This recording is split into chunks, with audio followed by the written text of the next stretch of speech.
अवधूतचिन्तन श्री गुरुदेव दत्त। वक्रतुंड महाकाय सूर्यकोटि समप्रभ निर्विघ्नं कुरु मे देव सर्वकार्येषु सर्वदा।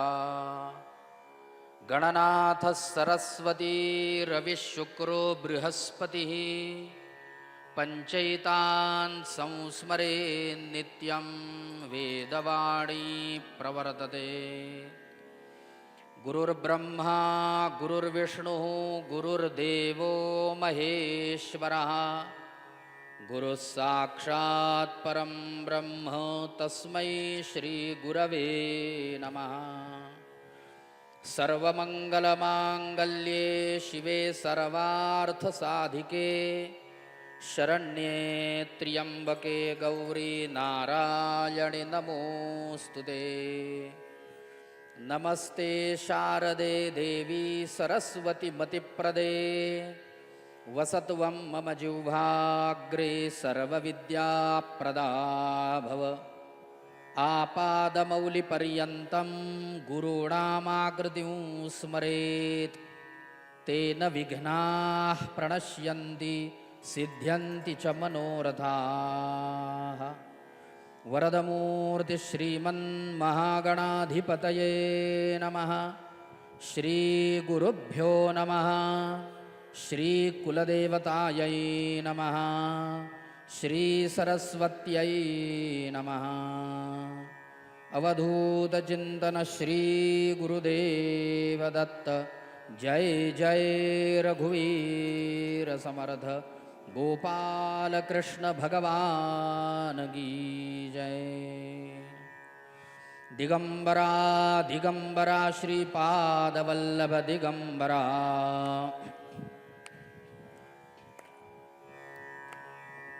दिगंबरा दिगंबरा श्रीपादवल्लभ दिगंबरा।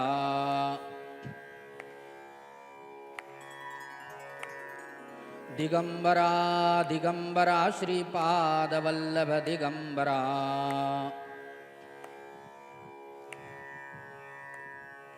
दिगंबरा दिगंबरा श्रीपादवल्लभ दिगंबरा।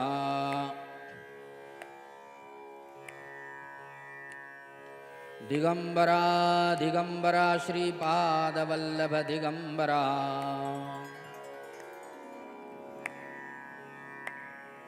दिगंबरा दिगंबरा श्रीपादवल्लभ दिगंबरा।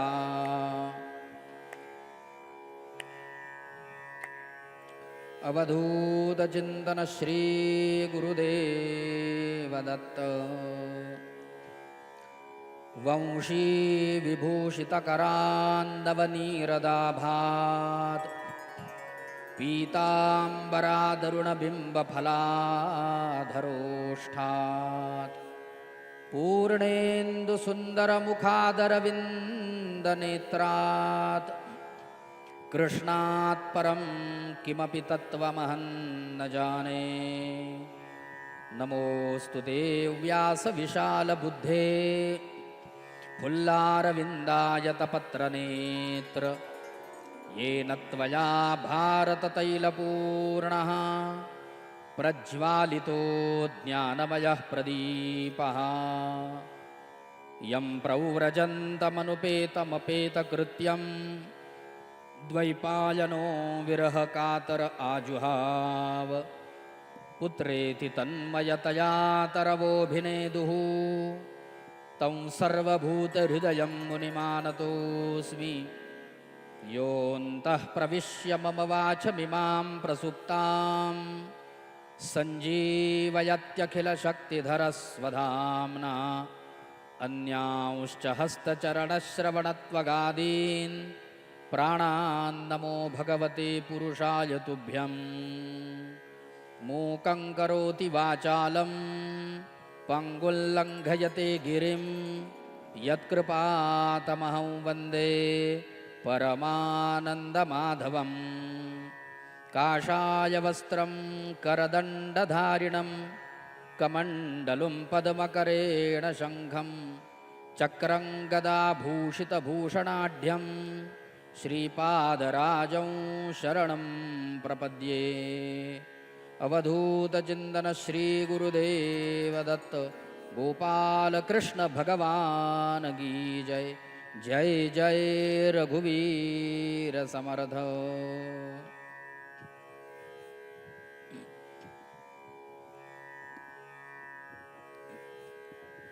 भगवंतांच्या निस्सीम कृपेने अविरत निरंतर अष्टोत्तर शतवर्ष चालणारा दत्तात्रेयांच्या जयंतीचा अर्थात दत्त जयंतीचा उत्सव 108 वर्ष झाली ना। आणि 108 वर्षातील माळेचा शेवटचा मणी म्हणजे मी। आता नवीन माळ सुरू होईल पुढच्या वर्षापासून। अष्टोत्तर शतवर्षांनी तीही पूर्ण होईल। ऐकून आनंद वाटला। श्रीमद दत्तात्रेयांच्या या आस्थान मंडपामध्ये भगवान दत्तात्रेयांच्या कृपेने दत्तकथा करता यावी ही दत्तात्रेयांचीच कृपा। असो, इथं उपस्थित समस्त आबाल वृद्ध कथानुरागी साधक अर्चक पूजक सगळ्या बंधू भगिनींना वंदन करतो। परात्पर परब्रह्म परमात्मा भगवान दत्तात्रेयांच्या श्री चरणारविंदांना अभिवादन करतो। आमच्या गुरूंना वंदन करतो आणि कथेला आरंभ करूया। मला दिलेला विषय आहे दत्तात्रेयांचे 24 गुरु। 4 दिवस सांगायचे, म्हणजे सरासरी प्रमाणाने दिवसाला 6 गुरु, म्हणजे शेवटच्या दिवशी 24 होतील असा सरासरी प्रमाण विचार यथामती यथाशक्ती आपल्यासमोर विषय ठेवण्याचा प्रयत्न करतो। इथं असणारे सगळे श्रोते हे बहुश्रुत आहेत याची मला पूर्ण कल्पना आहे। आणि तुम्ही सर्वांनी पारमार्थिक श्रवण पुष्कळ केलंय, तद्वत आचरणही चालू आहे। भगवंतांना प्रिय असणारं आचरण या समस्त जनांच्याकडून भगवन कृपेनेच होतंय।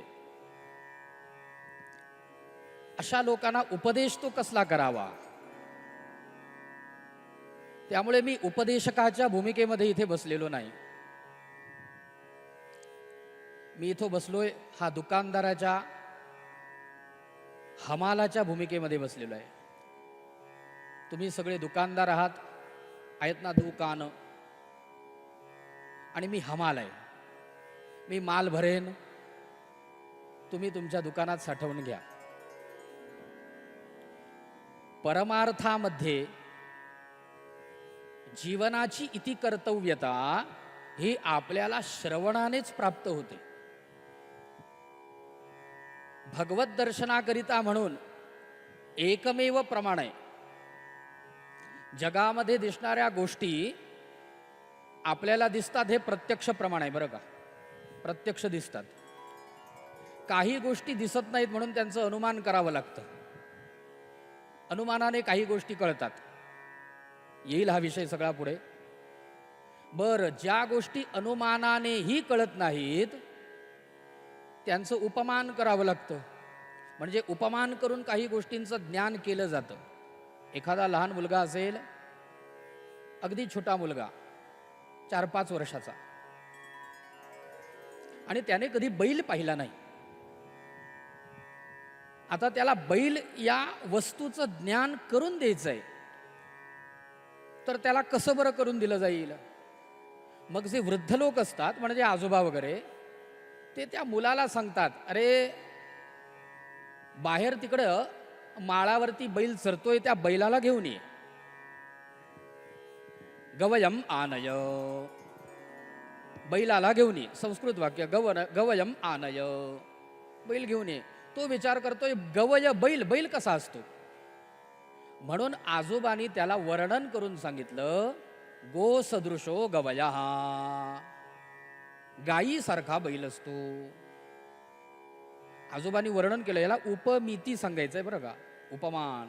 पुन्हा प्रश्न आला, गाय कशी असते सांगा, तर बैल कळणार ना. गाय कशी असते हे कळलं पाहिजे. आता गाय कशी असते,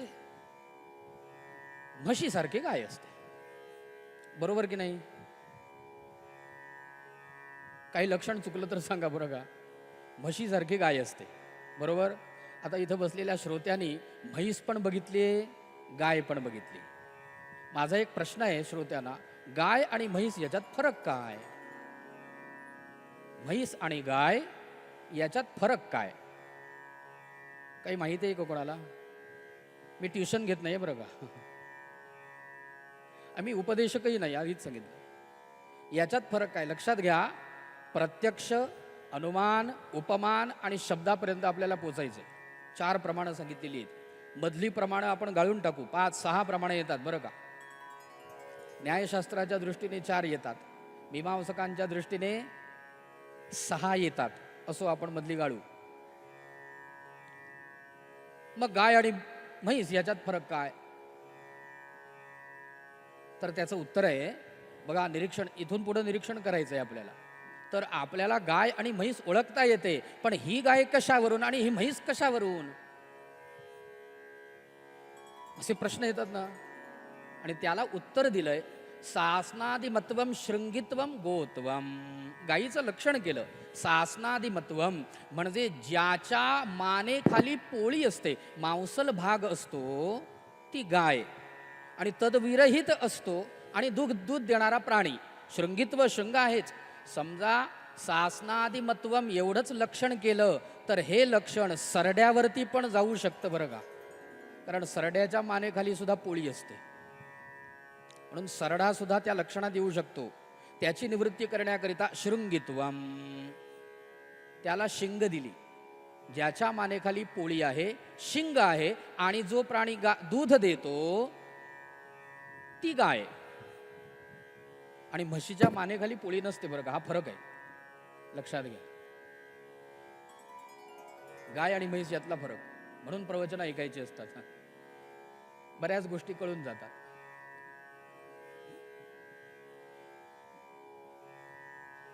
मग त्या बालकाला आजोबांनी सांगितलं, बैल कसा ओळखावा. गो सदृशो गवया, गायीसारखा बैल असतो. बरं म्हणाले, मग बैल आणि गाय याच्यात फरक आहे. अरे गाय दूध देते, बैल देत नाही, जा बैल घेऊन ये. गवयम आनय. तो मुलगा गेला आणि बरोबर बैल पकडून घेऊन आला. का, लक्षण जुळलं हो, बरोबर बैलाचं लक्षण जुळलं. बरोबर. मला सांगा, आपल्याला परमात्म्याचं उपमान करायचंय. मी सांगेन तुम्हाला, महाराज दत्तप्रभूंचं उपमान करतो, तुम्ही दत्तप्रभूंना घेऊन या बरं का. मी उपमान करतो, आपल्याकडे शब्द भांडार भरपूर आहे, शब्दांचा वापर करून उपमानच करायचं आहे ना, मी करतो. तुम्ही दत्तप्रभूंना घेऊन या, चालेल. वाटल्यास करतो मी उपमान. भगवान श्रीकृष्णांना, भगवान कृष्णांना घेऊन या, मी उपमान करतो. सगळ्यांना माहिती आहे सच्चिदानंद रूप भगवान कृष्ण कसे दिसतात. कृष्ण कसे दिसतात सांगा, आम्ही घेऊन येतो. कसे दिसतात. सच्चिदानंद रूपाय विश्वोत्पत्त्यादि हेतवे तापत्रय विनाशाय. सच्चिदानंद स्वरूप आहे, जा घेऊन या. शक्य आहे, शक्य आहे नाही. श्रोते हो, डोळ्यांनी आपल्या चर्मचक्षूंना भगवत दर्शन होत नाही. ज्यांना झालं त्यांना दिव्य चक्षु घ्यावे लागले. दिव्यम ददामि ते चक्षु, भगवंतांनी सांगितलं ना. भगवंतांचं दर्शन, भगवंतांच्या विराट स्वरूपाचं दर्शन घेण्याकरिता भगवंतांनी अर्जुनाला दिव्य चक्षु दिले. तो म्हणाला, हे सहन होत नाही मला तुझं रूप, मला वेगवेगळे डोळे दे. भगवान म्हणाले, ठीक आहे, दिव्यम ददामि ते चक्षु, दिव्य चक्षु दिले. त्यानंतर अर्जुनाने भगवंतांचं दर्शन घेतलं, विराट स्वरूपाचं दर्शन. तुमच्या आमच्या चक्षुना, चर्मचक्षुना, बाह्य चक्षुना हे भगवत दर्शन होणारं नाही. झालंय का कधी? आपल्याला भगवंतांच्या विग्रहाचं दर्शन झालंय, भगवत दर्शन नाही. बरं, विग्रहाचं दर्शन झालंय, ते सुद्धा परिपूर्ण झालंय का? म्हणून समोरून दत्तात्रेय दिसतात, मागच्या बाजूने दिसतात का? म्हणजे प्रत्यक्ष प्रमाण इथे अडलंच, मग अनुमान करा. अनुमानातून जर जायचं झालं तर अनुमान म्हणजे काय? याच्याप्रमाणे हा, ज्या अर्थी हे आहे त्या अर्थी ते आहे. यत्र धूमः तत्र वह्नी. ज्या अर्थी धूर दिसतोय त्या अर्थी अग्नी असला पाहिजे. अहो, पण अग्नी असला पाहिजे याचं अनुमान मी केलं, पण ज्यावेळेस धूर दिसला त्यानंतर ना, म्हणजे अनुमान प्रमाण हे सुद्धा प्रत्यक्षावरतीच अवलंबून आहे. आधी धूमदर्शन व्हावं लागेल. पक्षाच्या ठिकाणी म्हणजेच पर्वताच्या ठिकाणी धूमदर्शन व्हावं लागेल. पर्वतो मन्यमान. कशावरून? धूमत्वाद, धूम दिसतोय म्हणून. कारण साहचर्य नियम पाठ असला पाहिजे. यत्र धूमः तत्र वह्निः. मग आता मी सांगितलं ही पृथ्वी फिरतीये. मग ज्या अर्थी पृथ्वी फिरतीये त्या अर्थी भगवान परमात्मा आहे. असं जर आपण अनुमान काढलं तर ज्या दिवशी पृथ्वी फिरायची बंद होईल त्यावेळी भगवान परमात्मा गेला असा अर्थ होईल की नाही? संपला होईल की नाही सांगा? पृथ्वी फिरायची बंद होईल पण तो आहेच आहे. म्हणून अनुमान प्रमाण सुद्धा फारसं उपयोगी पडत नाही. उपमान आता सांगितलंच. इतर वस्तूंचं, चष्मचक्षुनी दिसणाऱ्या वस्तूंचं उपमान करता येतं, पण जो निर्गुण आहे त्याचं उपमान कसं करायचं? निर्गुण आहे त्याची व्याख्या कशी करायची? भगवान दत्तात्रेयांची व्याख्या कशी करावी? या श्रुतींना विचारलं. श्रुती हो, श्रुती माते, या दत्तात्रेयांची व्याख्या कर, कसे दिसतात ते? ती स्पष्ट तोंडाने सांगते, नेती नेती शब्द न ये अनुमाना. येतात का? शब्द न ये अनुमानच होत नाही. त्यामुळे अनुमान उपमान सगळी प्रमाणं दूर जातात. उरलं एकच प्रमाण. जर कधीतरी आपल्याला भगवत दर्शन, भगवान परमात्म्याचं दर्शन झालं तर श्रोते हो, शब्द प्रमाणानेच होईल. बरं, प्रत्येक वेळेस होईलच याची शाश्वती नाही, पण जेव्हा केव्हा होईल ते शब्द प्रमाणानेच होईल. त्यामुळे शब्द घ्या आणि श्रवण करा. या श्रवणातून ध्यान आणि ध्यानातून तन्मयता, तद्रूपता प्राप्त होते. यास्तव श्रवण करणं हेच परमार्थाचं एकमेव साधन आहे. म्हणून मी पूर्वीच म्हणालो की इथं तुम्ही आलेले सगळे श्रोते बहुश्रुत आहात. बऱ्याच लोकांना शंका आली असेल, हा नेमकं काय सांगणार आहे? कारण 3-4 वर्षानंतर तुमच्यासमोर वेगळा चेहरा आलेला आहे. मी पूर्वीच सांगितलं होतं आयोजकांना की संगीतातला ताल आणि सूर याचा माझ्या बाबतीत लय झालाय. तो माझा पक्षच नाही. मी तुम्हाला अथातो अथपासून इतिपर्यंत सांगितलेला विषय मात्र नीट नेटकेपणाने सांगेन.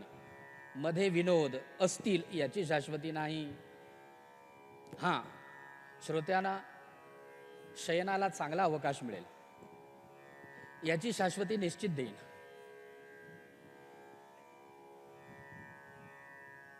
तुम्ही त्या बाबतीत निश्चिंत व्हा.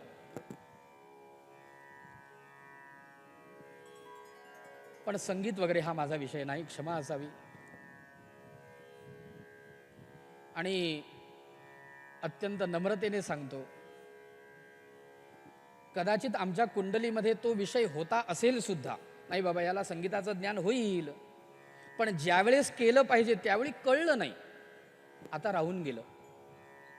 आता ते बहुधा शक्य नाही, अशक्यप्राय, कष्टप्राय आहे, कष्टसाध्य आहे. असाध्य आहे असं मी म्हणणार नाही, पण कष्टसाध्य आहे. आता एवढे कष्ट घेण्याची मानसिक तयारी राहिली नाही. असो, त्याबद्दल क्षमा असावी. आपण प्रस्तुत विषय आरंभ करू. इथं असलेले सगळे श्रोते बहुश्रुत आहेत आणि म्हणून अशा सुज्ञ श्रोत्यांच्या समोर विषय आहे दत्तात्रेयांचे 24 गुरु. लक्षात घ्या, दत्तात्रेयांचे 24 गुरु ह्याचा मूळ विषय आहे अवधूतांचे 24 गुरु, असा मूळ विषय आहे बरं का. आम्ही त्या अवधूतांना दत्तात्रेय जोडलं आणि मग आपण म्हणतो अवधूत चिंतन श्री गुरुदेव दत्त. आपल्याला ही ओळ आहे ना, अवधूत चिंतन श्री गुरुदेव दत्त, याचा अर्थ शेवटच्या दिवशी समजून घ्यायचा आहे बस. त्याकरिता हा 4 दिवसांचा प्रपंच आहे. अवधूत म्हणजे काय, हे कोण होते, त्यांना दत्तात्रेय जोडलं गेलं. आणि गुरुदेव दत्त असं का झालं?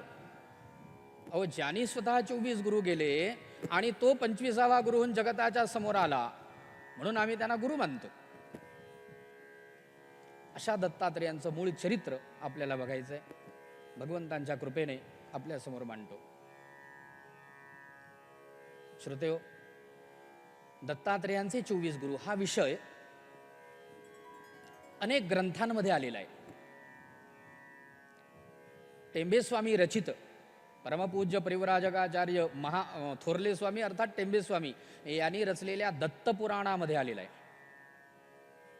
त्या दत्तपुराणाचं ओवीबद्ध भाषांतर मराठीकरण केलं गेलं, हे परमपूज्य स्वामी महाराजांनीच केलंय. त्या ग्रंथाचं नाव आहे दत्त महात्म्य. त्याच्यातही आलेलं आहे. अनेक ठिकाणी दत्तांचे 24 गुरु येतात. पण याचं मूळ कुठं आहे, याची मूळ उत्पत्ती किंवा दत्तात्रेयांचे 24 गुरु हे मूळ रूपाने कुठं सांगितले गेले, तर माझ्या ज्ञानानुसार श्रीमद भागवत ग्रंथाच्या 11 स्कंदामध्ये याचा मूळ उल्लेख केला गेला. दत्तात्रेयांचे 24 गुरु हे भागवताच्या 11 स्कंदामध्ये येतात. आणि म्हणून ज्या मूळ ग्रंथामध्ये सांगितलंय आपण त्याचा आश्रय घेऊ आणि दत्तात्रेयांपर्यंत पोहोचू. म्हणून आश्रयाकरिता मूळ ग्रंथ घेतलाय श्रीमद भागवतम. श्रीमद भागवतम पुराण तिलकम यद वैष्णवानाम धनम. इथं भागवत ग्रंथ श्रवण केलेले सगळेच जण आहेत, एकदाच नाही तर अनेक वेळा. त्यामुळे भागवत आता बुवांपेक्षा पाठ झालेला आहे सगळ्या लोकांना. श्रीमद भागवतम पुराण तिलकम, सगळ्या पुराणांचं तिलक काय असेल तर ते श्रीमद भागवतम. आणि या श्रीमद भागवतामध्ये जे तृतीयापासून 12पर्यंत जे स्कंध येतात, त्या प्रत्येक स्कंधांची लक्षणं सांगितली. प्रथम द्वितीय स्कंधाचं लक्षण साधन स्कंद आहे. तृतीय स्कंदाचं लक्षण सर्ग, चतुर्थ स्कंदाचं विसर्ग, पंचम स्कंदाचं स्थानम. सगळ्यांचे शब्दांचे अर्थ मी सांगत नाही, कारण आत्ताचा माझा प्रतिपाद्य विषय तो नाही, भागवत हा नाही. षष्ठ स्कंदाचं लक्षण सांगितलं पोषणम. सप्तम स्कंदाचं लक्षण सांगितलं ऊतिही. ऊती म्हणजे ऊतयः कर्म वासना. हा, वासना. ह्या वासना निर्मूल झाल्या पाहिजे तर त्याकरिता उपाय कोणता? अष्टम स्कंद सांगितला सद्धर्म. त्यालाच मन्वंतर असं म्हणतात. म्हणून 8व्या स्कंदात मन्वंतराच्या कथा येतात. बरं, केवळ सद्धर्माचं आचरण केलं म्हणून वासनांचा नाश होतोच असं नाही. मनोगत वासना मनामध्ये आणि बुद्धिगत वासना ह्या अत्यंत सूक्ष्म रूपाने शिल्लक राहतात. म्हणून काय केलं पाहिजे तर मनाच्या शुद्धीकरिता, मनाला शुद्ध करण्याकरिता, हे मन ज्याच्यापासून निर्माण झालं किंवा या मनाची जी इष्टदेवता त्या चंद्राचा वंश म्हणून चंद्रवंश आणि बुद्धीची इष्टदेवता अर्थात सूर्य म्हणून सूर्यवंश, हे नवम स्कंधामध्ये सांगितले. सूर्यवंश आणि चंद्रवंश मन आणि बुद्धीच्या शुद्धीकरणाकरिता. आता मन आणि बुद्धी शुद्ध झाली. सूर्यवंशामध्ये भगवान प्रभू रामचंद्रांचं चरित्र आणि चंद्रवंशात सगळ्यांना माहीत आहे भगवान गोपालकृष्णांचं चरित्र, असे 2 वंश सांगितले. आता मन बुद्धी शुद्ध झाली. आता काय करा? आता भगवान गोपालकृष्णांचं समग्र चरित्र श्रवण करा, कारण त्या चरित्राचा उपयुक्त असा परिणाम अंतःकरणावर होणार आहे. म्हणून आता श्रवण करा. यास्तव दशमस्कंध सांगितला. त्याचं वर्णन किंवा त्याचं लक्षण आहे निरोध. निरोध. निरोध शब्दाचा अर्थ आहे भगवंतांच्या लीला. दशमस्कंधापर्यंत कथा संपली. भगवंतांचं चरित्र सांगितलं. 11 स्कंधामध्ये भगवंतांचं उच्चरित्र सांगितलं. भगवान कृष्णांचं उच्चरित्र. आणि एकादश स्कंदाचं लक्षण आहे मुक्तीही, निरोधो मुक्तिराश्रया, अशी लक्षणं सांगितली आहेत ना. दशमस्कंद निरोध, एकादश स्कंद मुक्तीही. मुक्ती म्हणजे काय, तर मुक्तीही मोक्षः, मोक्षे धीर ज्ञानमन्यत्र.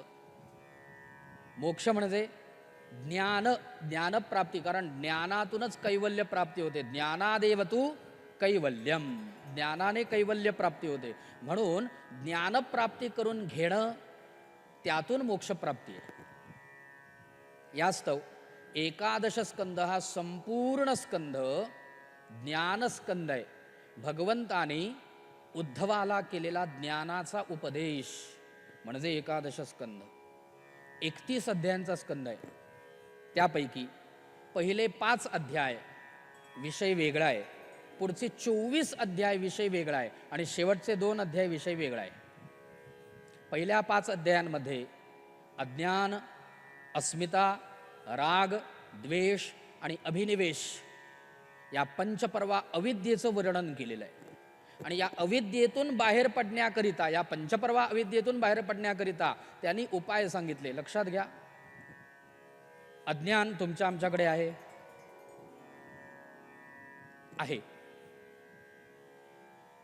असू दे.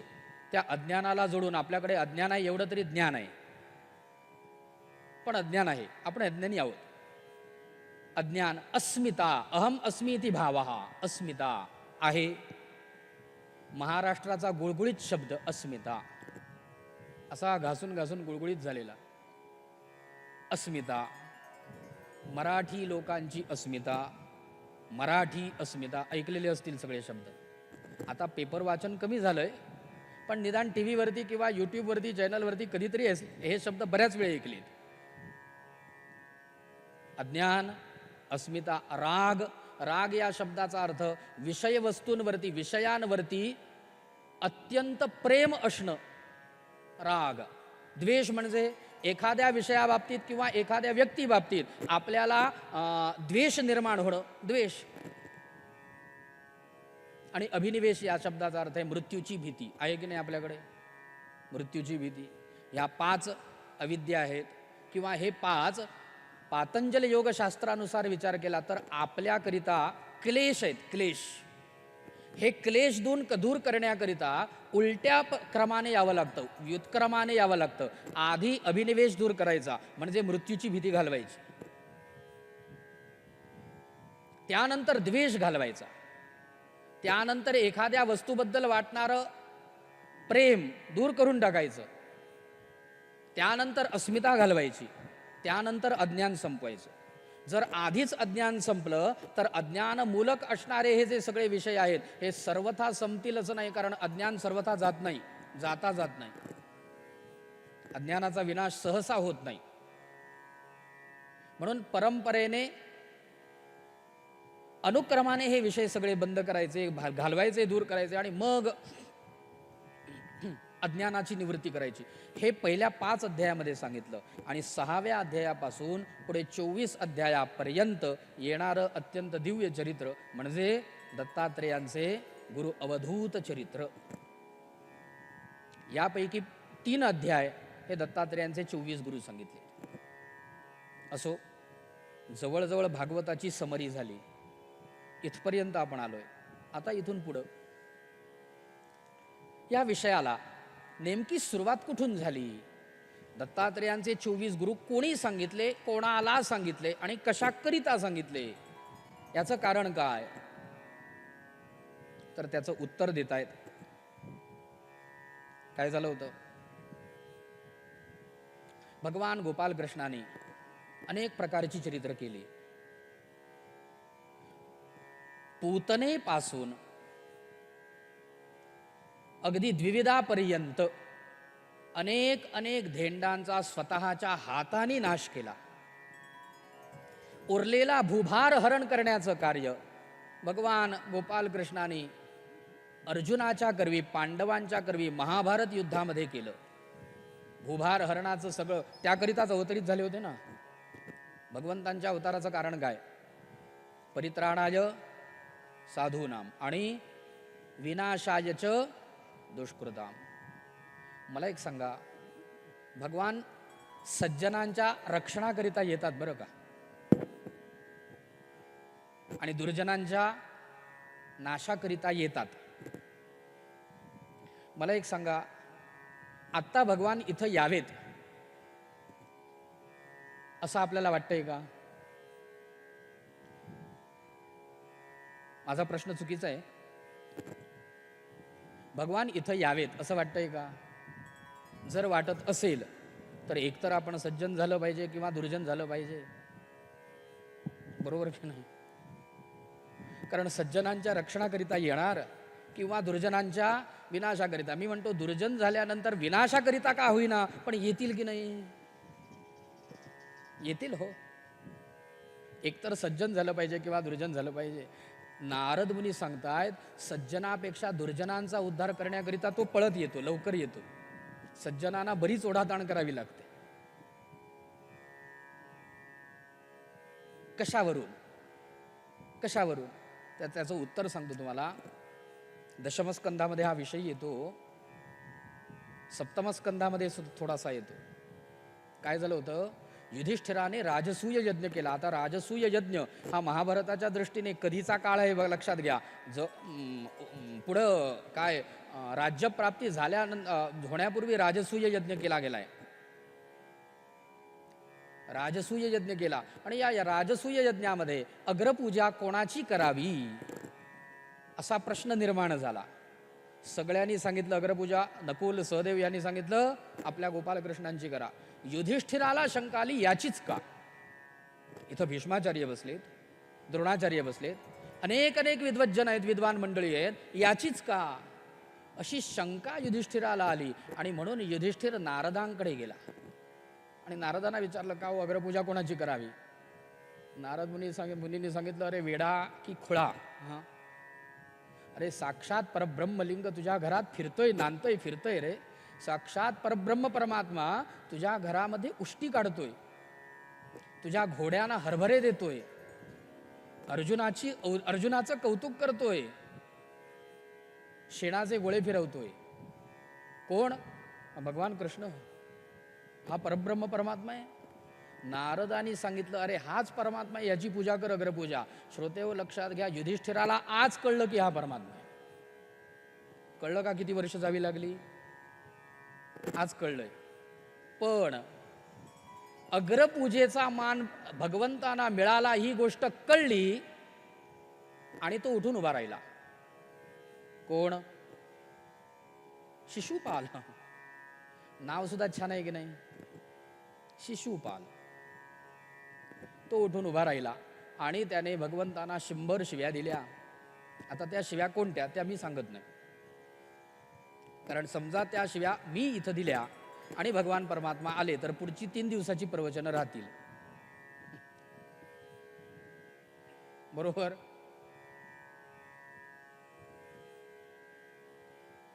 आणि भगवंताने शिशुपालाचं मस्तक धडा वेगळं केलं. इथे एक मेख आहे.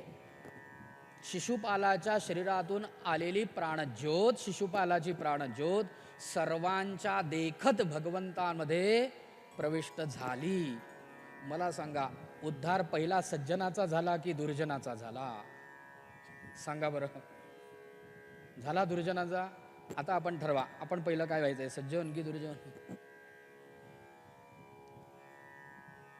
परित्राणाय साधूनाम, सज्जनांचं रक्षण करण्यासाठी, विनाशाय च दुष्कृताम, सज्जनांचं रक्षण आणि दुर्जनांचा विनाश. का बरं? कशाकरिता? तर धर्मसंस्थापनार्थाय, धर्मसंस्थापनेकरिता. संभवामि युगे युगे. धर्मसंस्थापनेकरिता. धर्म संस्थापना करायचे, धर्म टिकला पाहिजे तर सज्जन टिकले पाहिजेत आणि धर्माचा विनाश करणारे दुर्जन नष्ट झाले पाहिजेत. म्हणून भगवंतांचा अवतार होतो. मग भगवंतांनी स्वतःच्या हाताने अनेक प्रकारच्या दुर्जनांचा विनाश केला. अगदी पूतनेपासून सुरुवात केली बरं का. 6व्या दिवशी पूतना संपवली. जन्माला आल्यानंतर 6व्या दिवसाचं संकट आहे पूतना. अगदी द्विविधापर्यंत अनेक असुर संपवले. उरलेलं भूभार हरणाचं कार्य हे महाभारत युद्धामध्ये पांडवांच्या करवी केलं. आणि आता भगवान विचार करतायत की जर मी निघून गेलो तर ह्या पृथ्वीला आणखीन भार होणारच आहे. कोणाचा? तर आमच्या अनुयायांचा, म्हणजेच यादवांचा. हे यादव उद्दाम होतील आणि माझ्या नावाखाली राजकारण करतील. होईल की नाही सांगा? 3 यादव शिल्लक राहिले तर काय अवस्था झाली.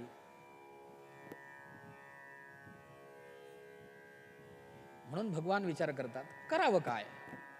याकरिता म्हणून भगवंतानी 11 स्कंदामध्ये आपल्या यदुकुल विनाशाचं बीजारोपण केलं.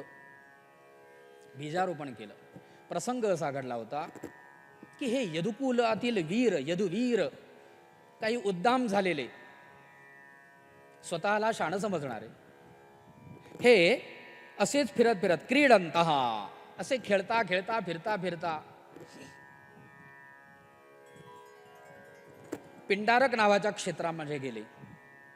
आणि त्या ठिकाणी विश्वामित्रो, सितो, कण्वो, दुर्वासा, भृगुरंगिरा, अनेक प्रकारचे ऋषी आपल्या तपश्चर्येकरिता, यज्ञयागादी क्रिया करण्याकरिता म्हणून तिथं आलेले होते. आणि या यदुकुल वीराने, या उद्धट कुमाराने, कुमाराने खेळता खेळता खेळता खोटी नम्रता बाणवली स्वतःमध्ये आणि त्यांना नमस्कार करून हात जोडून म्हणतायत की महाराज, आमची ही एक स्त्री आहे. ती स्त्री कोण?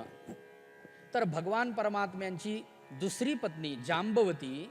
या जांबवतीचा पहिला मुलगा सांब. या सांबाला त्यांनी स्त्रीचं रूप दिलं होतं, म्हणे स्त्री रूप दिलं होतं. हे असे नवसाची पोरं असतात नाही, अशी असतात बरं का. क्षमा करावी इथं कोण असेल तर. मला इथल्यांबद्दल म्हणायचं नाही, मला त्यांच्याबद्दल म्हणायचं. पण हे असे नवसाची असतात ना, हे असे असतात उपद्व्यापी. तुम्ही म्हणाल हे नवसाचं म्हणजे काय प्रकरण? तुम्हाला सांगतो, भगवान कृष्णाला मुलं होत नव्हती म्हणून त्यांना सुद्धा नवस करावा लागला. लक्षात घ्या. माहिती आहे का कोणाला?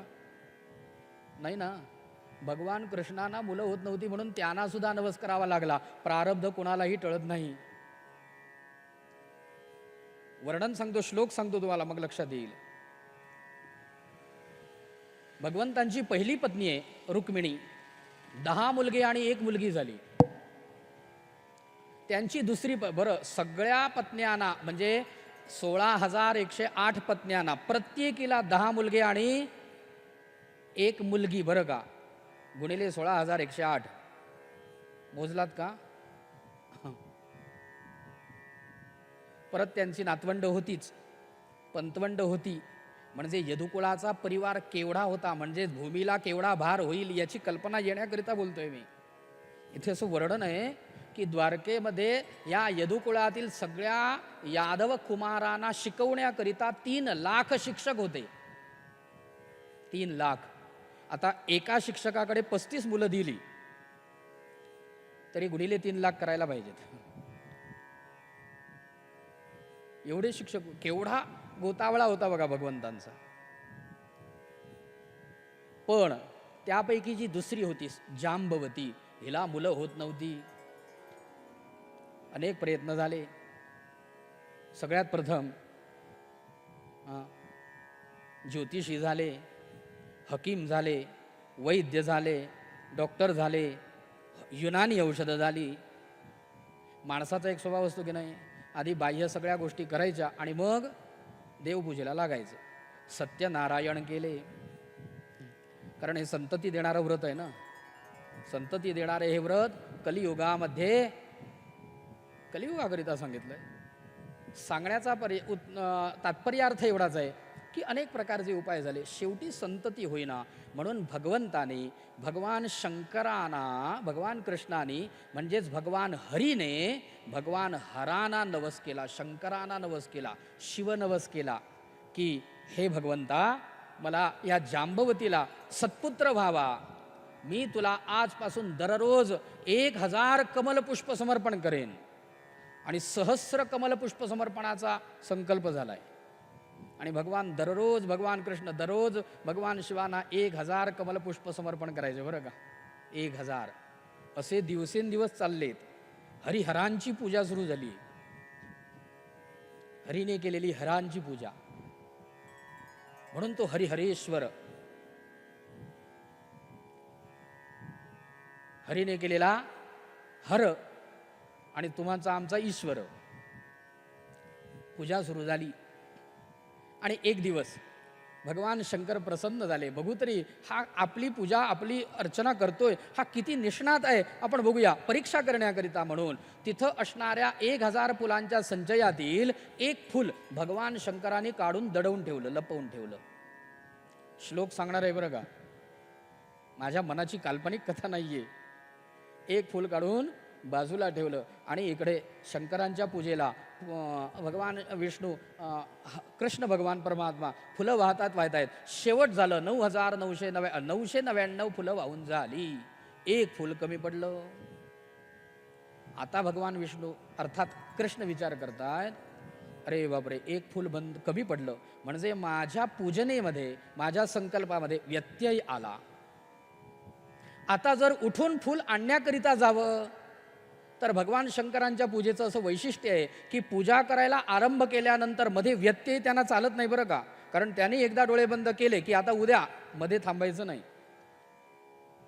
लक्षात आलं का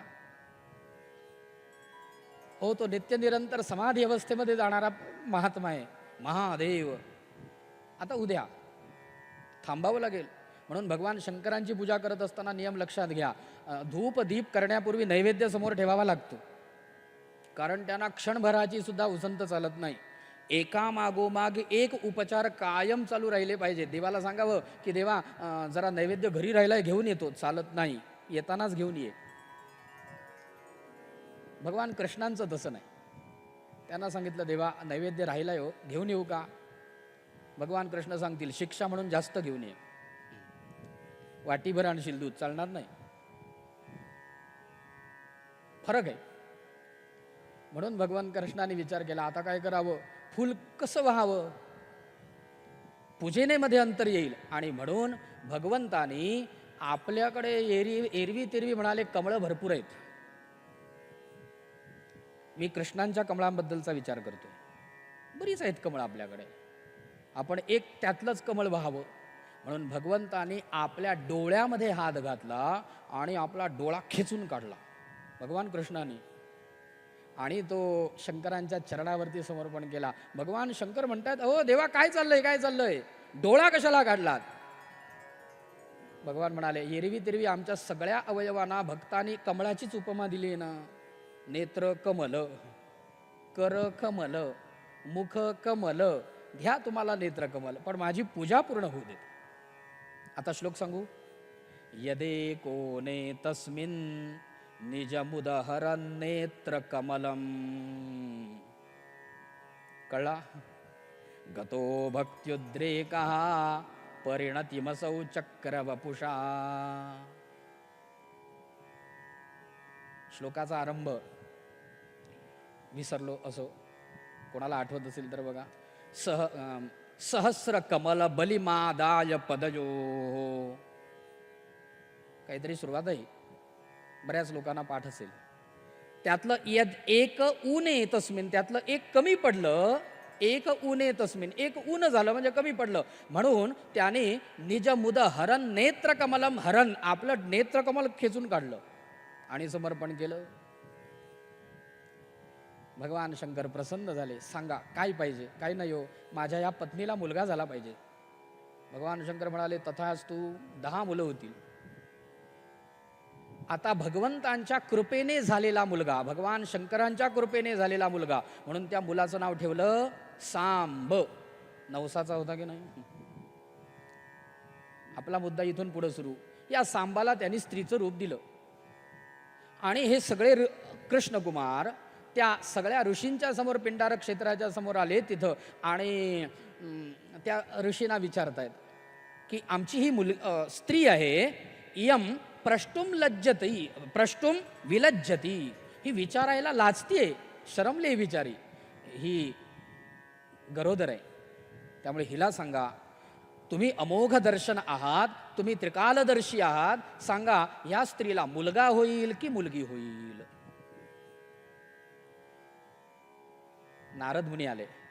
नारद म्हणाले, अरे वेड्यानो, ह्या सगळ्या ऋषींची परीक्षा घेऊ नका, कुळाचा विनाश करून टाकतील, शाप देतील, तर निघून जा, निघून जा, पळा पळा पळा. पण ते असे हट्टालाच पोचले होते, नाही यांना सांगा याला मुलगा होईल की मुलगी होईल. शेवटी नारदांचंही काही चाललं नाही, म्हणून दुर्वासांना प्रश्न विचारला आणि दुर्वास मुनी, नावच कळलंय तुम्हाला, आणि त्यांनी सांगितलं याला मुलगाही होणार नाही, मुलगीही होणार नाही. काय होईल? मुसळ होईल आणि तुमच्या कुलाचा विनाश करेल. हा अमोघ शाप आहे. श्रुत्वा मोघम विप्रशापम.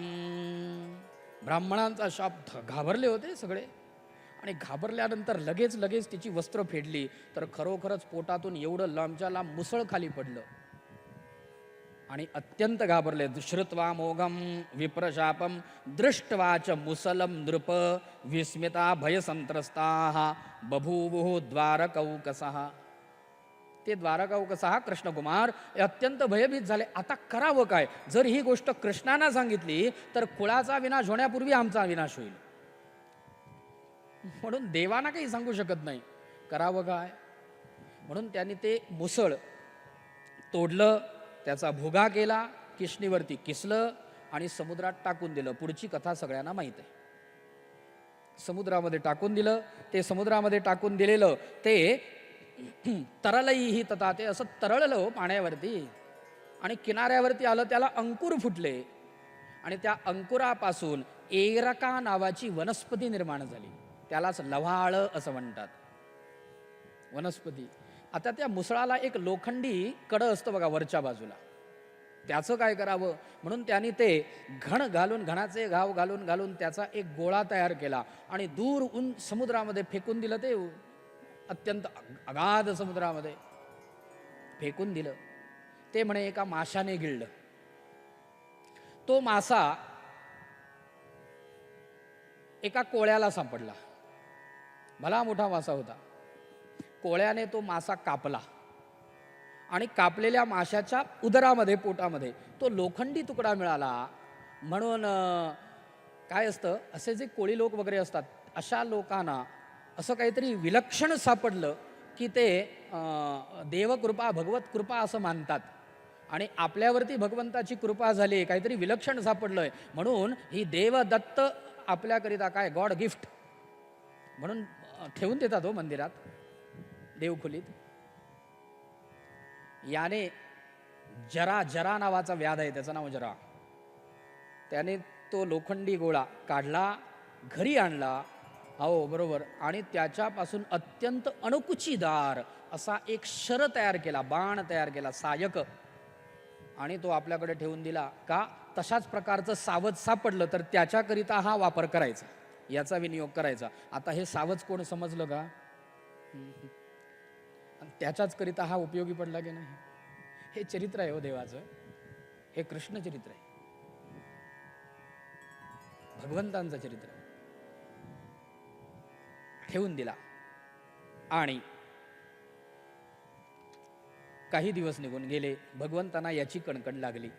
एक दिवस ब्रह्मादिक सगळे देव द्वारकेमध्ये आले आणि सगळ्या देवतांनी भगवंतांना सांगितलं, देवा 125 वर्ष संपली.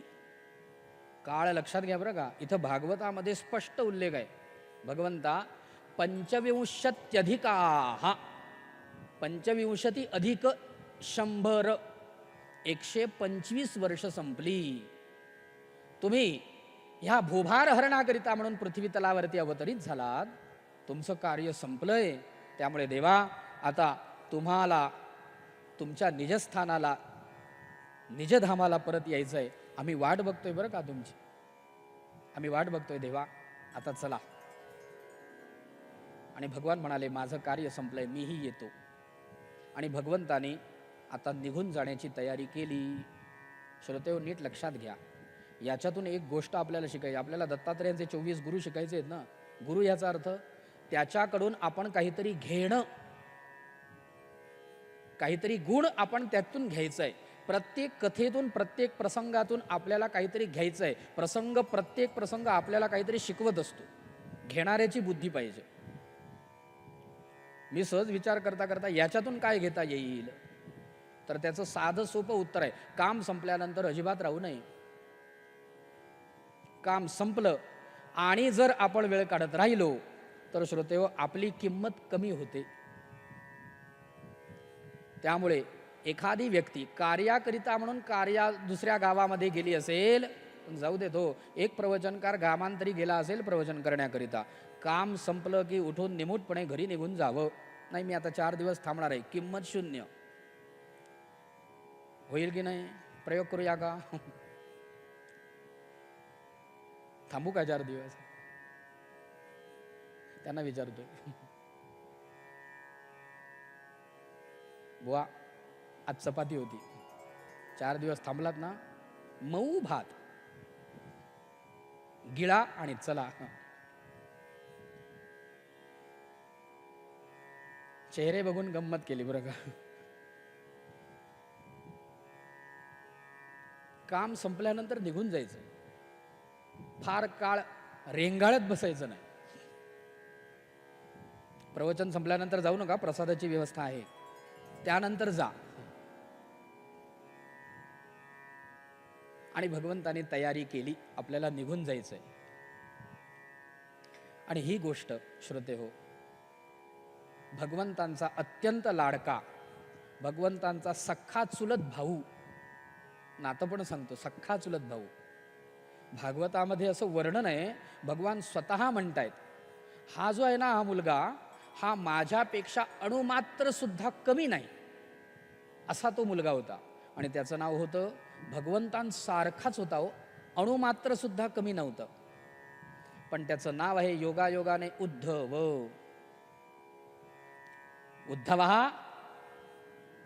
उद्धव हा अणवपी, अणुमात्र सुद्धा, न मन्योना, माझ्यापेक्षा कमी नाही, असं भागवतातलं वाक्य. त्या उद्धवाला ही गोष्ट कळली, भगवान कृष्ण आता निघून जात आहेत, निघणार आहेत. आजपासून 7 दिवसांनी द्वारका समुद्रामध्ये बुडून जाणार.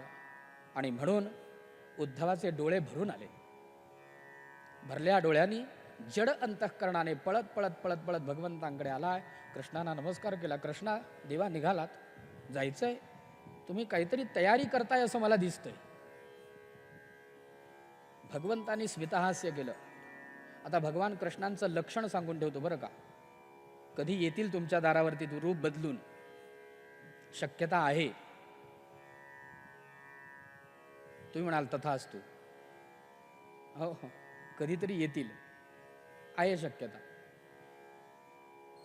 पण आले तर ओळखायचे कसे, कसं बरं ओळखायचं, हाच प्रश्न आहे. दृष्टी पाहिजे बरं का.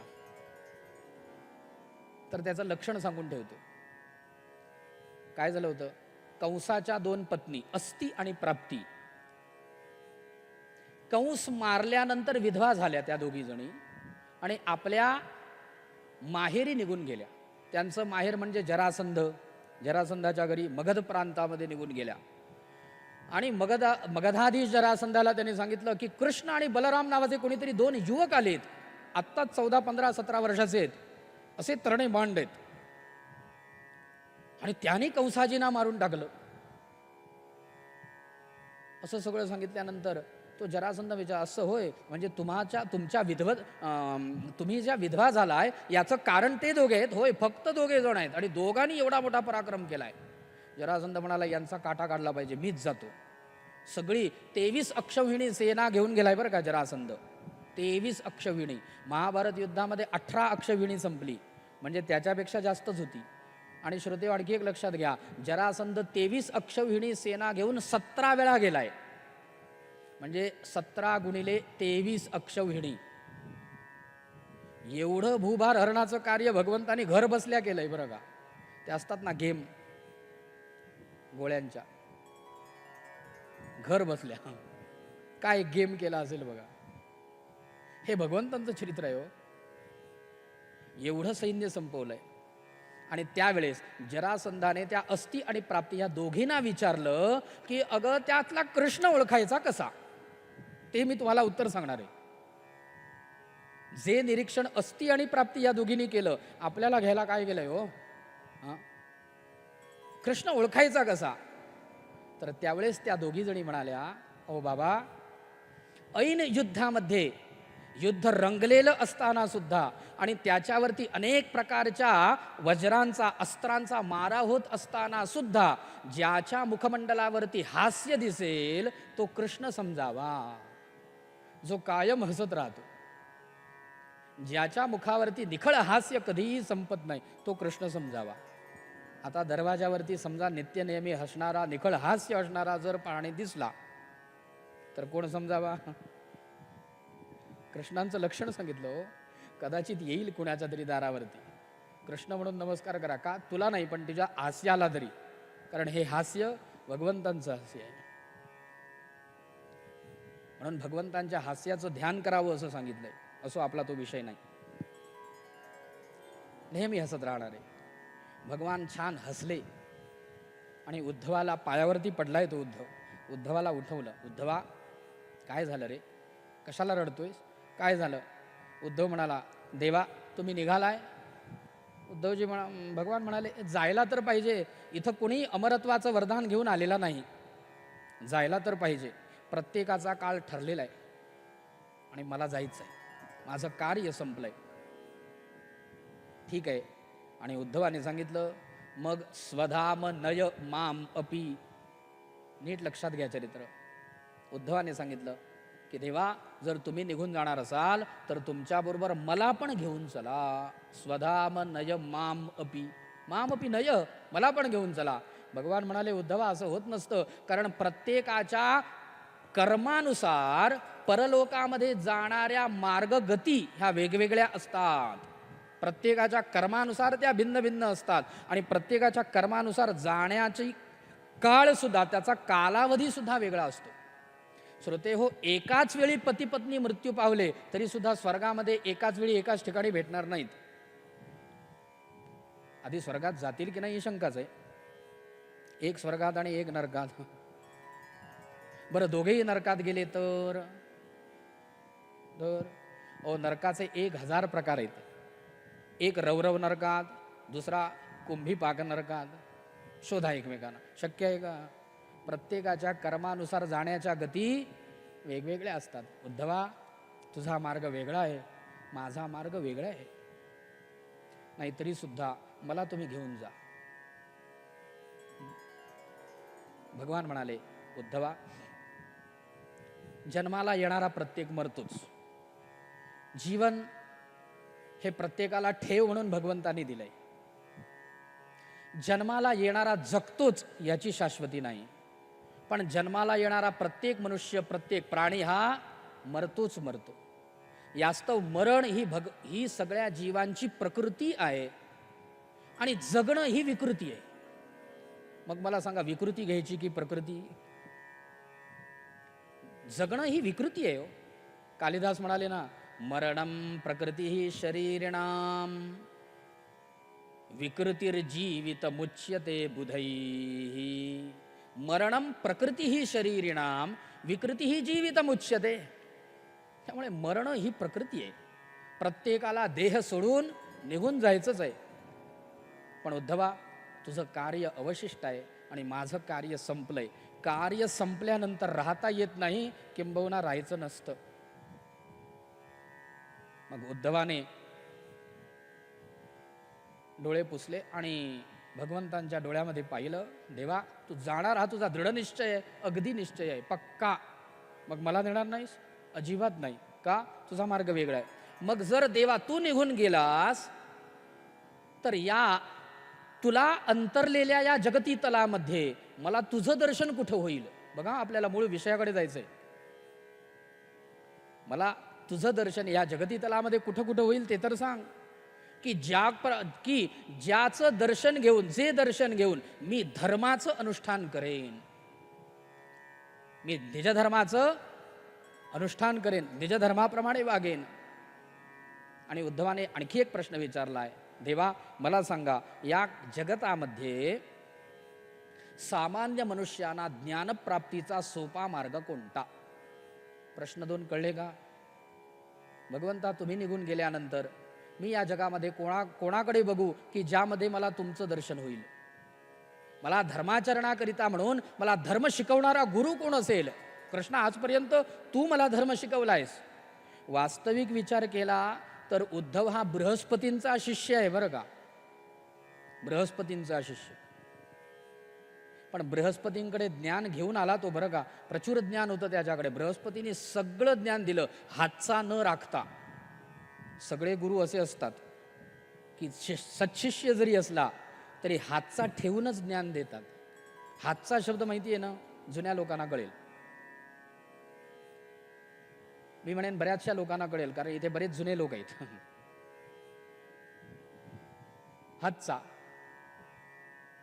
हातचा राखून देतात. पण बृहस्पतींनी सगळंच्या सगळं ज्ञान दिलं होतं. असा हा उद्धव. पण श्रोते हो, ज्ञानप्राप्ती झाली तरी वृक्ष होता हो. वृक्ष म्हणजे त्याच्या ज्ञानाला भक्तीचा ओलावा नव्हता, ज्ञान परिपूर्ण झालं नव्हतं. आणि म्हणून भगवंतानी काय उपाय केला होता सगळ्यांना माहिती. उद्धवांना कुठं पाठवलं? गोपिकांकडे पाठवलं होतं. आणि त्या अडाणी गोपिकांनी उद्धवाला परिपूर्ण केलं.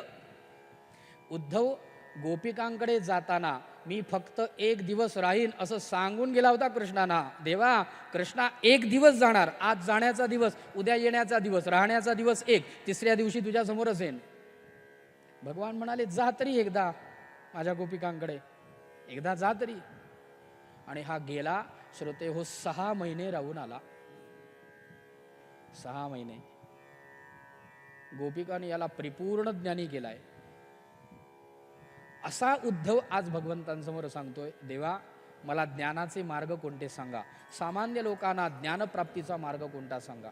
कुठं बघावं आम्ही, काय करावं. देवा, तू निघून गेल्यानंतर धर्म कसा शिल्लक राहील सांग ना. धर्मरक्षणाकरिता तू आलायस ना, मग सांग कसा शिल्लक राहील. आणि श्रोते हो, भगवंतानी आपली ज्ञानाची गुंडी ह्या उद्धवाच्या समोर उघडली. आणि आता भगवान सांगायला सुरुवात केली. आपला मुख्य विषय सुरू होतो इथून. आत्तापर्यंतची पूर्वपीठिका होती. आणि इथे भगवान म्हणतायत, उद्धवा काळजी करू नकोस, त्याकरिता म्हणून, तुझ्या प्रश्नाकरिता म्हणून मी उत्तर ठेवलंय. उद्धवाने भगवंतांना नमस्कार केला. उद्धव भगवंतांच्या बाजूला बसलेत. आणि भगवंताने उद्धवाला सांगितलं की आत्मनो गुरुरात्मैव पुरुषस्य विशेषतः. महत्वाचा श्लोक आहे. आत्मनो गुरुरात्मैव पुरुषस्य विशेषतः यत् प्रत्यक्षानुमानाभ्याम श्रेयो सावनुविंदते. पदच्छेद असा आहे, आत्मनः गुरुः आत्मा एव. पुरुषस्य विशेषतः, विशेषतः पुरुषस्य. आपला गुरु आपणच व्हावं, आपलं गुरुत्व आपणच करावं. आत्मनः गुरुः आत्मा एव. आपलं गुरुत्व आपण. भगवद्गीतेचा 6व्या अध्यायात भगवान काय म्हणाले? उद्धरेत आत्मनात्मानं नात्मानम अवसादयेत आत्मैव ह्यात्मनो बंधुः आत्मैव रिपुरात्मनः. श्रोते हो, आपला शत्रू कोण आहे हो? बरं, तुम्हा आम्हाला सगळ्यांना शत्रू आहेत की नाही?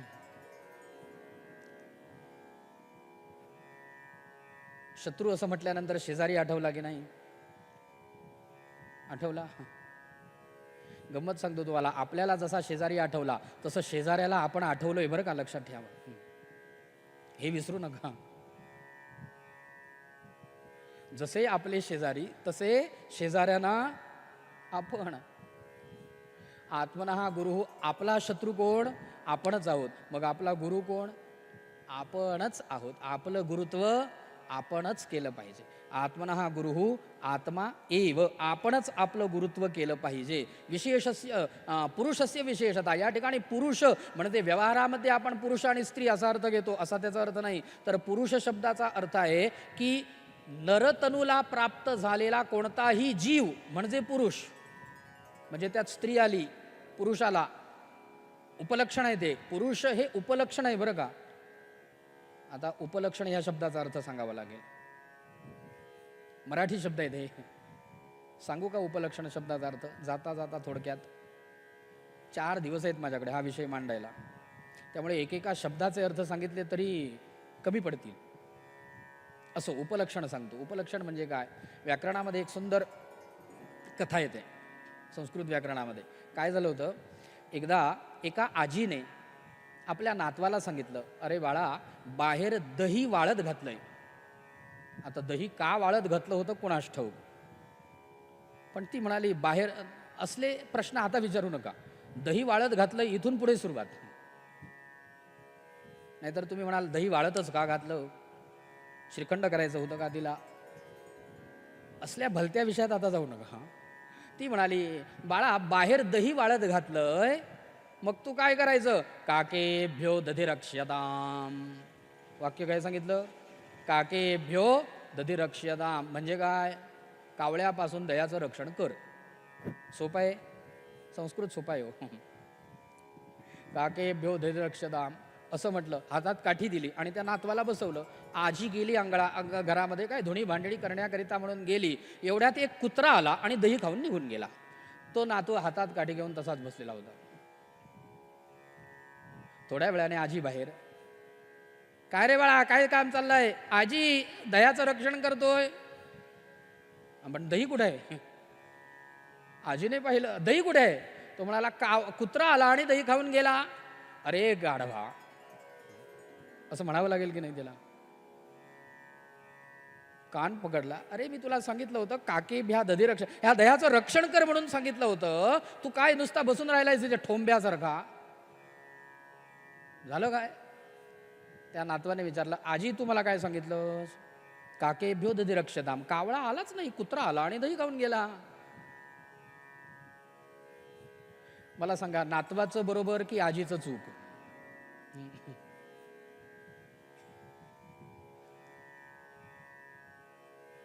आजीला सांगावं लागलं. लक्षात घ्या, उपलक्षण इथे कावळ्यापासून दह्याचं रक्षण कर, याचा अर्थ काकसदृशाः ये ये दध्युपघातिनः प्राणिनः तेभ्यः दधिरक्ष्यताम्. कळलं का बघा? कावळ्यासारखे जे जे दह्याला उपघात करणारे इतर प्राणी आहेत, या सगळ्यांपासून दह्याचं रक्षण कर. या सगळ्या प्राण्यांचा नामोल्लेख करणं शक्य नाही, म्हणून त्यांनी एकच प्राणी घेतला. कोणता? कावळा. कावळ्यापासून दह्याचं रक्षण कर, याचा अर्थ दह्याचं रक्षण कर हे महत्वाचं आहे. त्याप्रमाणे उपलक्षण सांगितलं. पुरुषस्य विशेषतः, पुरुषाला विशेष प्रकारे, पुरुषाने विशेष प्रकारे स्वतःचं गुरुत्व स्वतः करावं. आता पुरुष शब्दाचा उपलक्षण या अर्थी अर्थ कळला का तुम्हाला? पुरुष म्हणजे, नाहीतर तुम्ही म्हणाले पुरुषांसाठी आमच्यासाठी नाही, असा त्याचा अर्थ नाही. सगळ्यांकरिता आहे, नररूपामध्ये असलेल्या सगळ्या जीवांकरिता हा उपदेश आहे. आणि म्हणाले पुरुषस्य आत्मनो गुरुरात्मैव पुरुषस्य विशेषतः. आणि कसं? यत् प्रत्यक्षानुमानाभ्याम श्रेयसा अनुविंदते, श्रेयोसावनुविंदते. कारण हा जो पुरुष आहे म्हणजेच माणूस, हा प्रत्यक्षानुमानाभ्याम असौ श्रेयः अनुविंदते. आपल्या विषयाची सुरुवात कुठून झाली होती लक्षात आहे का? मी सांगितलं होतं भगवत दर्शनाकरिता 4 प्रमाण: प्रत्यक्ष, अनुमान, उपमान आणि शब्द सांगितली होती आरंभीच, सुरुवातीला. लक्षात आहेत का बघा? बरोबर इथं आलं की नाही? भगवान कृष्ण म्हणतात, यत् प्रत्यक्षानुमानाभ्याम श्रेयः असौ अनुविंदते. सगळ्या शब्दांचे अर्थ सांगणार आहे, काळजी करू नका. जर तुम्ही म्हणाल म्हणजे काय, कहते केना क्या चाहते हो? प्रत्यक्ष आणि अनुमान याचा अर्थ आपण घडणाऱ्या सगळ्या गोष्टी पाहतोय, सगळ्या गोष्टी आपल्याला दिसत आहेत, ज्या आपल्याला दृग्गोचर होत आहेत, सगळ्या गोष्टी आपल्याला दिसत आहेत. या सगळ्या घटनांपासून ह्या पाहणे याला म्हणायचं प्रत्यक्ष. आणि या प्रत्यक्षावरून माणसाने कार्यकारण भाव संबंध जोडून अनुमान काढावं आणि त्या अनुमानानुसार माणसाने आपल्या श्रेयाचा मार्ग निवडावा. संपूर्ण श्लोकाचा अर्थ असा आहे, भगवान म्हणाले उद्धवा, की माणसाने आपलं गुरुत्व आपणच करावं, प्रत्यक्ष घडणाऱ्या घटना त्याने पाहाव्यात आणि या पाहिलेल्या घटनांवरून आपण अनुमान काढावं, कार्यकारण भाव संबंध जोडावा आणि त्यातून तात्पर्य ग्रहण करून माणसाने आपल्या श्रेयाचा मार्ग निवडावा. कठीण आहे, तुम्हाला सांगतो. जर कठीण वाटलं तर माणसासाठीच सोपं आहे, बरं का. मी म्हणतोय का, जर कठीण आहे असं वाटलं तर श्रोते हे माणसासाठीच सोपं आहे. आता सांगा, कठीण आहे म्हणजे तुम्ही माणूस भिन्न झाला तसा अर्थ होईल, बरं का. समोर प्रत्यक्ष वस्तू दिसतीये, इंद्रियांचा वस्तूशी सन्निकर्ष झाला, संयोग झाला की आपल्याला त्या वस्तूचं ज्ञान होतं, याला म्हणायचं प्रत्यक्ष. प्रत्यक्ष ज्ञानाचे दोन प्रकार आहेत परत, एक सविकल्पक, एक निर्विकल्पक. सविकल्पक म्हणजे काय, निर्विकल्पक म्हणजे काय, इथे काहीतरी वस्तू आहे असं ज्ञान होणे, म्हणजे निष्प्रकारक ज्ञान होणे. फार कठीण वाटतंय का, रात्रीच्या अंधारामध्ये काहीतरी आहे असं जाणवणं. काहीतरी आहे बरं का, तिथे काहीतरी आहे म्हणजे नेमकं काय आहे हे न कळणे म्हणजे निष्प्रकारक, म्हणजे निर्विकल्पक ज्ञान. आणि सविकल्पक म्हणजे काय, नाही इथे दोरीच पडलेली आहे, साप नाही, इथे दोरीच पडलेली आहे असं प्रकाराने ज्ञान होणे, याला म्हणायचं सप्रकारक, निर्विकल्पक ज्ञान. असे ज्ञानाचे, प्रत्यक्ष ज्ञानाचे दोन प्रकार आहेत. प्रत्यक्ष घडणाऱ्या घटना दिसतात त्यावरून अनुमान काढलं पाहिजे. आता अनुमान काढायचं तर आपल्याला बुद्धी पाहिजे. आणि श्रोते, म्हणून मी एक वाक्य म्हटलं काय, तर ही गोष्ट माणसालाच शक्य आहे, तद्भिन्न मनुष्येतर योनीना ही गोष्ट शक्य नाही. याचं कारण माणसाला बुद्धी आहे, तद्भिन्न प्राण्यांना बुद्धी नाही. माणूस आणि इतर प्राणी याच्यात फरक काय हो, कोणाला माहिती आहे का? मनुष्य आणि मनुष्येतर प्राणिनः याच्यात काहीतरी फरक असला पाहिजे की नाही? काय फरक आहे विचार करून बघा. ते झोपतात, आपण पण झोपतो की नाही? ते ठरलेल्या वेळेत झोपतात, आपण माणूस प्रवचनात झोपतो, त्यांची वेळ ठरलेली असते बरं का, ड्युटी ठरलेली आहे. फरक आहे माणूस आणि इतर प्राणी. मध्यंतरी ते टीव्हीवर दाखवायचे बघा, झेब्रा क्रॉसिंग, कुत्र्याला कळतं सिग्नलला रेड सिग्नल पडला, कुत्रा थांबतो. असं टीव्हीवर यायचं की नाही, बघितलंय का? आणि माणूस निघून जातो, मग पोलीस पकडतात त्याला. अरे त्याला कळलं, तुला नाही कळलं? बुद्धिमान आहे ना माणूस. माणूस आणि इतर प्राणी याच्यात फरक काय सांगू का? 1, 2, 3 फरक. परत जाता जाता ग्रामम गच्छन तृणम स्पृशती, गावाला जाता जाता काय झालं होतं, हाताला माती लागली होती. आता ही धुवायची कुठे, म्हणून विहीर शोधायची का? नाही, जाता जाता बाहेर गवत उगवलंय ना, त्याच्यावरती असा हात पुसणी जागी. ग्रामम गच्छन तृणम स्पृशती, जाता जाता हात साफ करायचे, निघून जायचं. त्याप्रमाणे जाता जाता फरक सांगतो. पहिला फरक, माणसाला हसता येतं, इतर प्राण्यांना हसता येत नाही. बरोबर की चूक? 1 मार्क मिळाला. माणसाला हसता येतं, इतर प्राणी हसलेले कधी पाहिले आहेत का? मुंगी साखरेचा दाणा मिळाला म्हणून हसत सुटली, वा वा वा आज आपल्याला साखरेची दाणा मिळालाय छान, म्हणून खतखत खतखत हसत सुटली. पाहिले आहे का कधी? गाढव, एकदा खर्जा, तार सप्तक, पूर्वजन्माच्या स्मृती जागरूक होतात अशा कधी कधी. गाढव हसलेलं पाहिलंय का कधी? श्रोते हो, कितीही विनोद झाले आणि कितीही आनंद झाला तरी गाढवाच्या मुखमंडलावरती हास्य तुम्हाला दिसणार नाही. गाढवाचं मुखमंडल मुखकमल होणार नाही. समजा एखादं गाढव हसताना तुम्हाला दिसलं, दुर्मिळ योग आहे पण मिळू शकतात. एखादं गाढव हसताना दिसलं तर श्रोते हो, निश्चित समजा हा पुढच्या जन्मी माणूस होण्याची तयारी करतोय. कळलं का? आणि एखादा माणूस कितीही विनोद झाले तरी ठम्म बसलेला दिसला तर काय समजाल? काय समजायचं? बरं मी समजेन, तुम्ही समजायचं ते समजून गेलात. माणसाला हसता येतं, इतर प्राण्यांना हसता येत नाही. फरक दुसरा फरक सांगतो. माणसाला स्पष्ट बोलता येतं, इतर प्राण्यांना स्फुट वचन नाही. स्फुट वक्ता इतर प्राणी स्फुट बोलू शकत नाहीत, स्पष्टपणे बोलू शकत नाहीत. नीट सांगतो, समजून घ्या. निरीक्षण केलात तर कळेल. आपल्याला तेच करायचं आहे. अवधूत दत्तात्रेयांनी तेच सांगितलंय पुढे यदुराजाला. 24 गुरु म्हणजे काय केलं हो? जगात निरीक्षण केलं आणि एवढे गुरु मिळाले. 24 गुरु केले म्हणाले मी. तुम्ही म्हणाल एवढ्या गुरूंची गरज आहे का? आहे की नाही प्रश्न? आम्ही हायस्कूलपासून, आम्ही प्राथमिक शाळेपासून कॉलेजपर्यंत शिकलो. आमच्या जीवनात एवढे झाले नाहीत. हो, प्रायमरी टीचर पहिल्यापासून 7वी पर्यंत आम्हाला एकच होता. झेडपी एकच मास्तर, एकच शिक्षक सगळे विषय शिकवायचा. मग हळूहळू मला कळायला लागलं की हायस्कूल कॉलेज या शिक्षकांपेक्षा प्राथमिक शिक्षक जास्त हुशार असतो. कारण पोरांना सांभाळायचं आणि सगळेच्या सगळे विषय एकाच वेळी गळी उतरवायचे. सोपी गोष्ट आहे का हो? एवढ्या एवढ्या छोट्या मुलांना सगळे विषय एकाच व्यक्तीने शिकवायचे. मुलांची पण कमाल करावी लागेल की नाही? सगळ्या विषयांसाठी एकच शिक्षक फेस करायचं आहे.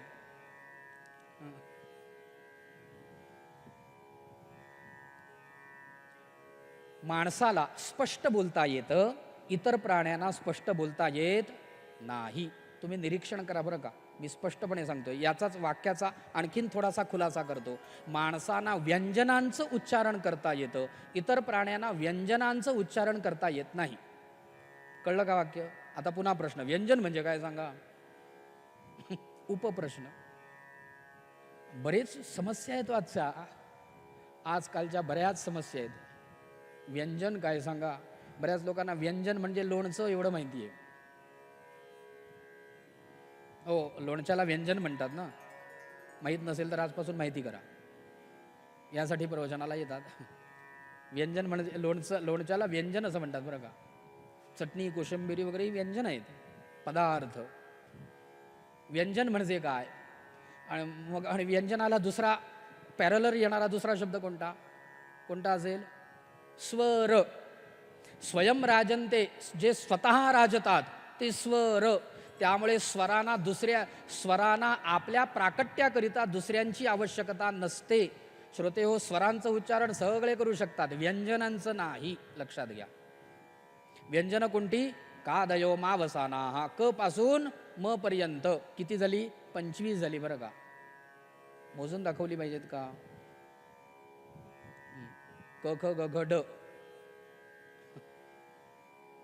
वाढमय सध्याच. क ख न म्हणता येत नाही. क ख ग घ ड म्हणतात. च छ ज झ बोला. ट. आपल्या घरात परीक्षा करून बघा लहान मुलांची. मराठी असे आमुजी माय बोली. काय काय वाभाडे गेले तो मराठी भाषेचे. दुःख वाटतं. जिल्हा परिषदेच्या शाळा बंद झाल्या आणि मराठीतील 12 घडी 12च्या भावात गेली. खूप वाईट वाटतं. आणि आता काय? ABCD. मी निंदा करत नाहीये, माझा अधिकार नाही, कारण ती सुद्धा भाषाच आहे, ही सुद्धा भाषाच आहे. पण अपेक्षा एवढी आहे की आपलं सोडून पळत्याच्या मागे जाऊ नये. परिस्थिती अशी होते, आपलं सुटलं जातं आणि दुसऱ्याचं सापडत नाही. कळलं का वाक्य? परिस्थिती अशी होते. आता सांगा, झाली की नाही? आपण आपलं सोडून ठेवलंय आणि दुसऱ्याचं सापडत नाही. अशी आमची आत्ता अवस्था आहे. असो, माझा मुख्य विषय आहे व्यंजनांचं उच्चारण. व्यंजन कोणती? क ख ग घ ङ च छ ज झ ञ ट ठ ड ढ ण. ही व्यंजन आहेत, बरोबर ना? आणि इतर प्राण्यांना व्यंजनांचं उच्चारण करता येत नाही असं वाक्य मी बोललोय. पटलं का तुम्हाला? पटलं? बहुतेक लोकांना पटलेलं नसेल. कारण काय? कावळा कसं ओरडतो? काव. याच्यात क आला की नाही? मग कावळ्याच्या मुखातून आलेला क हा व्यंजनाच्या बाहेरचा आहे का? पटलं का वाक्य? पुन्हा एकदा विचारतोय. मांजर कसं ओरडतं? कोणी बघितलंय? तुमच्या आमच्या परंपरेमध्ये, गुरु परंपरेमध्ये, बालपणापासून आपण आत्तापर्यंत मांजर कसं ओरडतं? मॅव बरोबर. म्हणजे म चा उच्चार ते करतं, मग म हे व्यंजनच आहे ना. मग तुम्ही म्हणाल तुमचं वाक्य पटलं नाही. श्रोतेवर नीट लक्षात घ्या आणि आजपासून निरीक्षण करा. इतर प्राण्यांना व्यंजनांचं उच्चारण करता येत नाही. कावळा कसा ओरडतो? तर श्रोते हो, कावळा ओरडत असताना कावळ्याच्या चेहऱ्याकडे, त्याच्या मुखाकडे बघा, मग लक्षात येईल की कंठामधून बाहेर पडणारा क हा त्याला बोलताच येत नाही, कारण कावळ्याला पडजीभ नसते. आपल्यामध्ये पडजीभ आहे ना. आपल्या शरीरामध्ये अक्षर किंवा व्यंजनांचं उच्चारण करण्याकरिता 6 स्थानं ठेवलेली आहेत. कंठ, तालू, अगदी ओष्ठ, दंत्य ओष्ठ, 6 स्थानं आणि नासा. एवढ्या स्थानांमधून आपण स्पष्ट उच्चारण करू शकतो. त्यांना पडजीभच नाही. तो काव काय म्हणणार हो?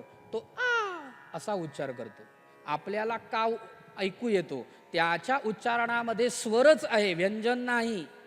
लक्षात घ्या. आता निरीक्षण करा. मांजर कसं ओरडतं? म्याव. मला सांगा, ओठाला ओठ न चिकटता मचं उच्चारण करता येऊ शकतं का? कधीही करता येणार नाही. मग मांजर ओठाला ओठ न चिकटता म्याव कसं म्हणेल? ते जमलं? परत एकदा जमलं? मागच्या जन्माचं. मला काय सांगायचंय ते कळलं का? मला यातून एवढंच सांगायचंय की इतर प्राण्यांना स्वराचं उच्चारण करता येतं, व्यंजनांचं उच्चारण करता येत नाही. हा फरक आहे. जाऊ देत, फार फरक नको बघू. आणि महत्त्वाचा फरक सांगतो. माणसाला इतर प्राण्यांपेक्षा एक गोष्ट जास्त दिलेली आहे.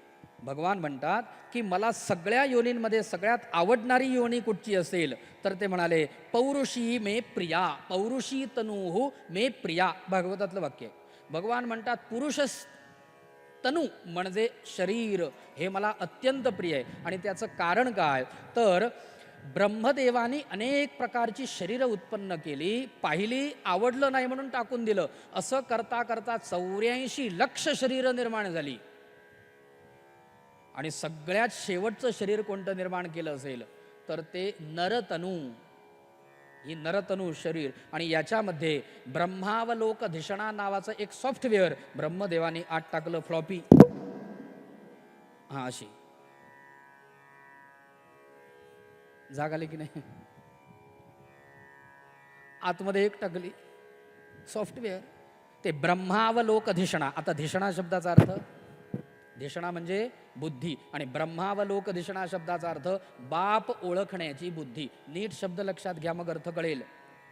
बाप ओळखण्याची बुद्धी. मला सांगा, इतर प्राण्यांना आपला बाप ओळखता येतो का? पारलौकिक दृष्टीने विचार करा आणि बोला. इतर प्राण्यांना आपला बाप ओळखता येतो का? नाही हो. माणसाला ओळखता येतो नाही, नाही आलाच पाहिजे. आता बाप म्हणजे काय? तर आपला बाप नाही, आपल्या बापाच्या बापाचा बाप. कळलं का? म्हणजे संपूर्ण सृष्टीचा बाप ओळखण्याची. म्हणून त्याला म्हटलंय ब्रह्म अवलोकन पाहणे आणि ती धिषणा. परब्रह्म पाहण्याची बुद्धी ही माणसाला दिलेली आहे, मनुष्येतर प्राण्यांना नाही. ही प्राणी, माणूस आणि इतर प्राणी याच्यातला हा फरक आहे. आणि भगवान कृष्ण म्हणतात की मी अनेक प्रकारची शरीरं निर्माण केली. एक पायाचं, द्विपाद, त्रिपाद, चतुष्पाद, हजारो पायांचं शरीर निर्माण केलं. आहे का? 1000 पायांचं शरीर निर्माण केलं म्हणाले भगवान. आहे का? बघितलंय का कोणी? मी बघितलंय. तुम्ही पण बघितलंय हो, पण तुम्ही पाय नाही मोजलेत. सांगू का बरं तुम्हाला? ते शरीर पाहिजे का तो आपल्याला? कोणाला हवं तर सांगा बरं का. आपल्याकडे तशी सिस्टीम आहे, आपण देऊ शकतो. माणसाचं जीवन किंवा माणसाचं हा जन्म, मनुष्य शरीर हे जंक्शन आहे बरं का. जंक्शन. इकडे पण जाता येतं, इकडे पण जाता येतं. काय पाहिजे ते आपलं आपण ठरवायचं. शरीर म्हणजे कोणतं? हजारो पायाचं. पैसा हो, पैसा. पैसा पाहिलाय का कोणी? नाही पाहिलाय. बरं, जो पैसा पैसा पैसा करत मरतो त्याचा पुढचा जन्म पैशाचा येतो. आता पैसा पैसा करत मरा, म्हणजे ज्याला बोट लावल्यानंतर चकली होते बघा. आता कळलं का? पावसाळ्यात फिरतात की इकडे पैसे, काय म्हणतात इकडच्या भागात त्यांना? ते असं बोट लावल्यानंतर असं वाटोळं होतं, काय म्हणतात त्याला? घोण, घुमीण वगैरे वगैरे वगैरे. इकडे काहीतरी वेगळा शब्द आहे ना, असा तो 1000 पाय असलेला. चावला तर म्हणे पाय मोजायचे त्याचे, आपले नव्हे, असं म्हणतात. अशी म्हणाले मी अनेक शरीर निर्माण केली. भगवान म्हणतात अनेक शरीर निर्माण केली. बह्व्यः संती, अनेक शरीर आहेत, परंतु याच्यामध्ये मला आवडणारं शरीर कोणतं असेल तर एकच आहे, एकच नरतनू, माणसाचं शरीर मिळालं आणि ते मला खूप आवडतं म्हणाले. का? कारण अत्र माम मार्गयंती, कारण या शरीरामध्ये लोक आहेत ना, ते माम मार्गयंती, मला शोधू शकतात, माझा मार्ग स्वीकारू शकतात. आणि ती गोष्ट इथंच शक्य आहे, तर इतर प्राण्यांमध्ये, इतर भिन्न प्राण्यांमध्ये ही गोष्ट शक्य नाही. आणि त्यामुळे उद्धवा आपल्या बुद्धीने हेतुभिः ईश्वरम, हेतुत्वाने भगवंताचं, ईश्वराचं अवलोकन केलं पाहिजे. आणि अवलोकन करण्याकरिता म्हणून माणसाने यत प्रत्यक्षानुमानाभ्याम, प्रत्यक्ष आणि अनुमान याच्यावरून कार्यकारण भाव जुळवला पाहिजे. आणि त्यातून माणसाने आपल्या भगवत प्राप्तीचा किंवा आपल्या श्रेयाचा मार्ग आपणच निवडला पाहिजे. कळला का एवढ्यापर्यंतचा भाग? मग पुन्हा प्रश्न, तुमचा आमचा प्रश्न निर्माण होऊ शकतो. आपण प्रश्न असा विचारू शकतो की तर मग असं जर असेल तर आम्ही असा विचार केलाय की आम्ही असं ऐकलंय की परमार्थामध्ये ना सत गुरुशिवाय ना सत ना गत, असं आम्ही ऐकलंय. परमार्थामध्ये तर गुरु पाहिजेच, मग आपणच आपलं गुरुत्व करावं याला अर्थ काय?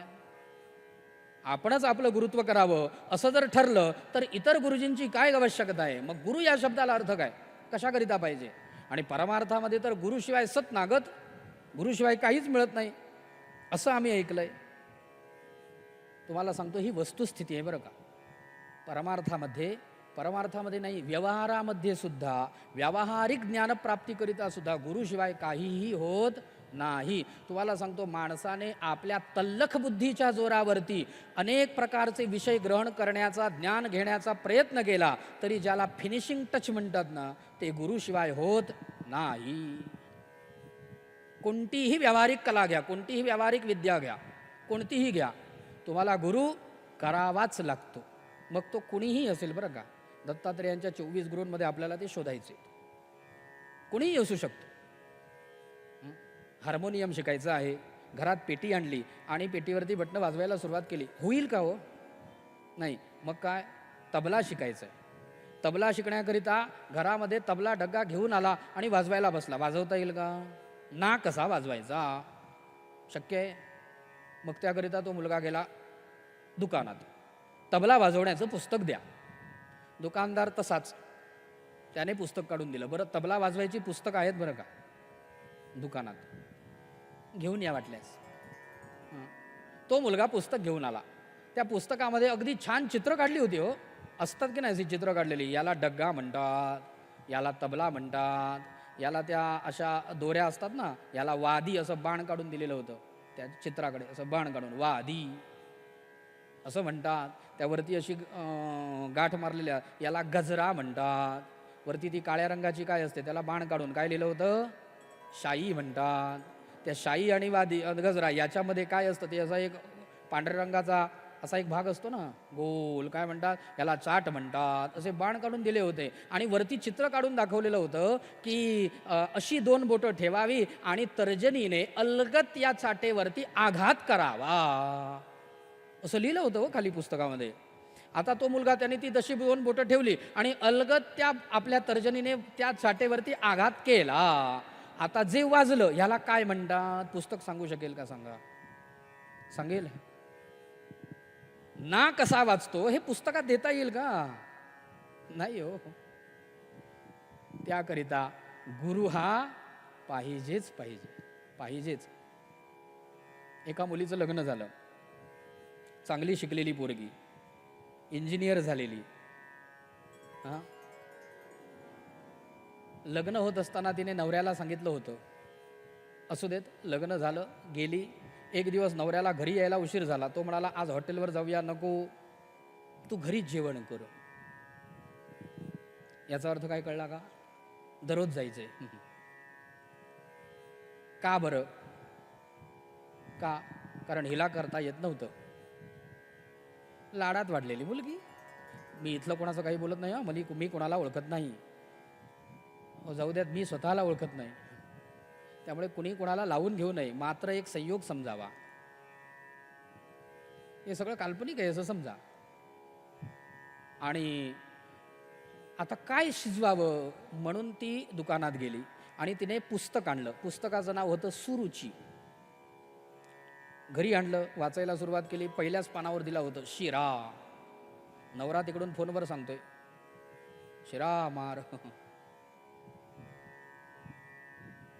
आणि तिने शिरा तयार करायला घेतला. कळलं का? रवा आणला, साखर आणली. ते सत्यनारायणाच्या कथेत आहे की नाही, गूळ नसेल तर साखर घ्यावी, साखर नसेल तर गूळ घ्यावा, गव्हाचा रवा न मिळाला तर तांदळाचा रवा घ्यावा, तूप नाही मिळाले तर डालडा घ्यावा, तोही नाही मिळाला तर तेल घ्यावं, तेही नाही मिळालं तर पाण्यात भाजावा. हिने तो रवा घरी आणला आणि तव्यावरती आपल्या त्या भांड्यामध्ये ती भाजते. भाजलं आणि इकडे भाजते, इकडे भाजते, इकडे भाजते, इकडे भाजते, बरं का? असं करता करता करता तिने गरम पाणी ओतलं, दूध ओतलं, सगळं झालं. आणि नवरा आल्यानंतर काय ग काय केलंस म्हणून तिने बघितलं तर शिरा केलाय म्हणाली, शिरा. आता हिने शिरा आयुष्यात कधी केला नव्हता, बरं का? त्याने बघितलं तर रव्यात दूध ओतून ठेवलं होतं, पण खाली गॅस पेटवायलाच विसरली. मला सांगा, शिरा होईल? तिथं लिहिलं होतं का हो, गॅस पेटवावा? एवढं सगळं देतील का हो पुस्तकामध्ये डिटेल? सांगण्याचा उद्देश एवढाच आहे की ज्याला आपण फिनिशिंग टच म्हणतो ना, तिथं कुठंतरी आपल्याला गुरु पाहिजेच. गुरुशिवाय सतनागत. गुरुविण आहेत ना अभंग. इथे सगळे तुम्ही सुश्रोत आहात. गुरु पाहिजे. आणि म्हणून भगवान म्हणतायत, व्यवहारामध्ये सुद्धा गुरु लागतो. मग ज्याला आपण ब्रह्मविद्या, अध्यात्मविद्या विद्यानाम असं ज्याला म्हटलं जातं, ती विद्या संपादन करण्याकरिता गुरुशिवाय शक्य तरी आहे का हो? शक्यच नाही. त्याला गुरु पाहिजेच पाहिजे. आज ना उद्या, कधी ना कधीतरी गुरूंची कृपा झाल्याशिवाय जीवनाला परिपूर्णता येतच नाही.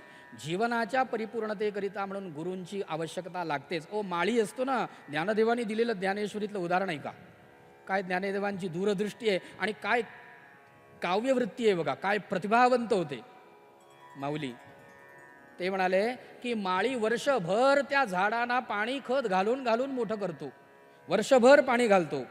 फले सीतईची भेटी जे वसंत पावे. वर्षभर कशाकरिता? फूल येण्याकरिता, फळ येण्याकरिता. मला सांगा, वर्षभर पाणी घालतो, फूल कधी येतं? जे वसंत पावे. वसंत ऋतू आला की फुलं आणि फळं मिळतात, बरोबर? मग त्या वसंत ऋतूमधील फुलांकरिता आणि फळांकरिता श्रोते, वर्षभर पाणी घालावं लागेल की नाही? वर्षभर सुद्धा पुरणार नाही. आंब्याचं झाड असेल तर 5 वर्ष घेईल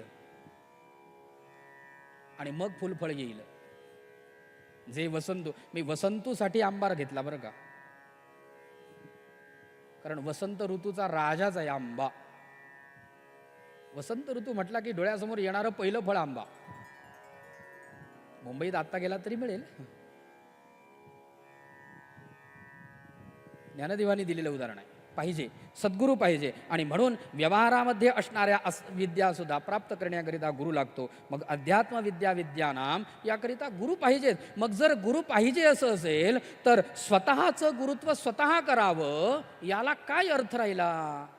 उद्धवाचे प्रश्न बघा कसे मार्मिक आहेत. भगवान म्हणतायत, दुसरा मुद्दा म्हणाले, जर गुरु लागतोच असं असेल, जर गुरु पाहिजेच असं असेल तर आमचा परमार्थ हा परावलंबी झाला.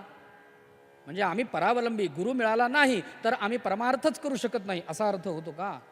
आमचा परमार्थ परावलंबी होईल. आणि म्हणून भगवान म्हणाले तुझी दोन्ही शंका बरोबर आहेत उद्धवा. आणि त्याकरिता म्हणून ते म्हणाले की साधकाने काय करावं, तर साधकाने आपलं गुरुत्व आपणच करावं. याचा सरळ सोपा तात्पर्यार्थ असा आहे की साधकाने आपली पारमार्थिक भूमिका हळूहळू हळूहळू वाढवत वाढवत वाढवत वाढवत एका विशिष्ट अशा पातळीवरती आणून ठेवावी की ज्यामुळे त्या साधकाकडे सद्गुरू स्वतःहून धावत येतात. आणि ते सद्गुरू आपल्यापर्यंत येण्याकरिता म्हणून साधकाने आपलं गुरुत्व आपण करावं आणि आपली पारमार्थिक भूमिका वाढवून वाढवून अशी विशिष्ट पातळी गाठावी की सद्गुरू आपल्याकडे स्वतःहून आले पाहिजेत. लक्षात घ्या, येणारा आपल्याकडे स्वतःहून येणारा सद्गुरू आहे आणि या सद्गुरूच्या प्राप्तीकरिता आपल्याला मिळवायचे आहेत ते, साधायचे आहेत ते गुरु आहेत. लक्षात घ्या.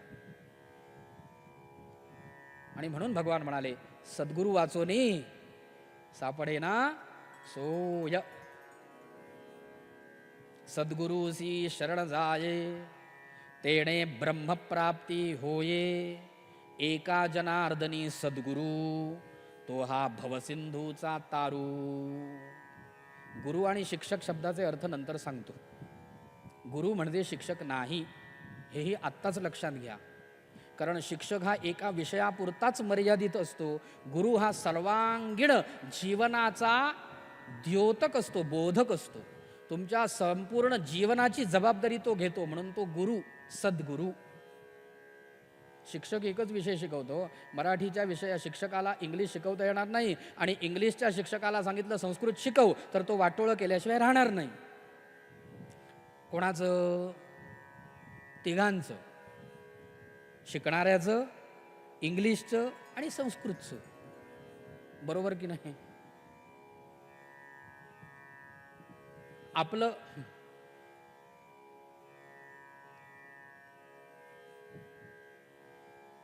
त्याला सद्गुरू असं म्हणतात. तो सद्गुरू मिळवायचा आहे आणि म्हणून साधकाने आपली पारमार्थिक पातळी वाढवत गेली पाहिजे. उदाहरण सांगू का? 2 उदाहरणं सांगतो. याला उदाहरण राजा परीक्षित. या राजा परीक्षिताने आपली वैराग्याची पातळी एवढी वाढवली एवढी वाढवली एवढी वाढवली, शुकदेव स्वतः राजाकडे आले की नाही? शुकाचार्य राजाकडे स्वतः आले गंगेच्या किनाऱ्यावरती. दुसरं उदाहरण सांगतो. बाळ ध्रुवाने 5 वर्ष 5 महिन्याचं बाळ आहे, 5 वर्ष 5 महिन्याचा बालक, त्याने आपली आध्यात्मिक आपली भगवत प्राप्तीची अभिलाषा एवढी वाढवली, एवढी तीव्र वाढवली, तीव्रतम वाढवली. नारद मुनी स्वतः त्याच्याकडे आले, मस्तकावरती हात ठेवलाय आणि ध्रुव बाळाच्या कानात दीक्षा दिली. कोणती? नमो भगवते वासुदेवाय. श्रोते हो, संपूर्ण भागवतामध्ये हा मंत्र एकदाच येतो. जो भागवताचा मूल मंत्र आहे हा श्रोते हो एकदाच येतो. आणि कुठे येतो? ध्रुवाच्या चरित्रात येतो. आणि नारदाने ध्रुवाच्या कानामध्ये सांगितलेला हा मंत्र आहे, नमो भगवते वासुदेवाय. बाळा जा, आणि मी सांगितलंय ना, मधुवनामध्ये जाऊन या मंत्राचा जप कर. साक्षात परमात्मा परब्रह्मलिंग तुझ्या समोर उभा राहील आणि उद्धार होईल तुझा. जा बाळा जा. नारद मुनी आले की नारदांकडे ध्रुवाला जावं लागलं. नारद मुनी आले. तिसरं उदाहरण सांगतो तुमच्या आमच्या परिचयाचं. नरेंद्रकडे रामकृष्ण परमहंस स्वतः गेले आणि नरेंद्रचा विवेकानंद केला. कळलं का? नरेंद्र स्वतःचं नरेंद्रत्व विसरला. माहिती आहे का कथा? नरेंद्रच्या जीवनातली कधीतरी वाचा. जाता जाता कधी थोडीशी सांगतो आणि जातो, पण संपूर्ण चरित्र वाचा विवेकानंदांचं. त्याचं नाव आहे नरेंद्र. लहान असताना वडील गेले नरेंद्रचे. आई एकटीच होती. आईने त्याला लहानाचं मोठं केलं. बाळा, बरं नरेंद्र म्हणजेच विवेकानंद यांना संगीताची फार हौस होती बरं का. सुंदर बासरी वाजवायचे. त्यांच्या कार्यक्रमाला समोरच्या रांगेत रामकृष्ण आले होते एकदा ऐकण्याकरिता.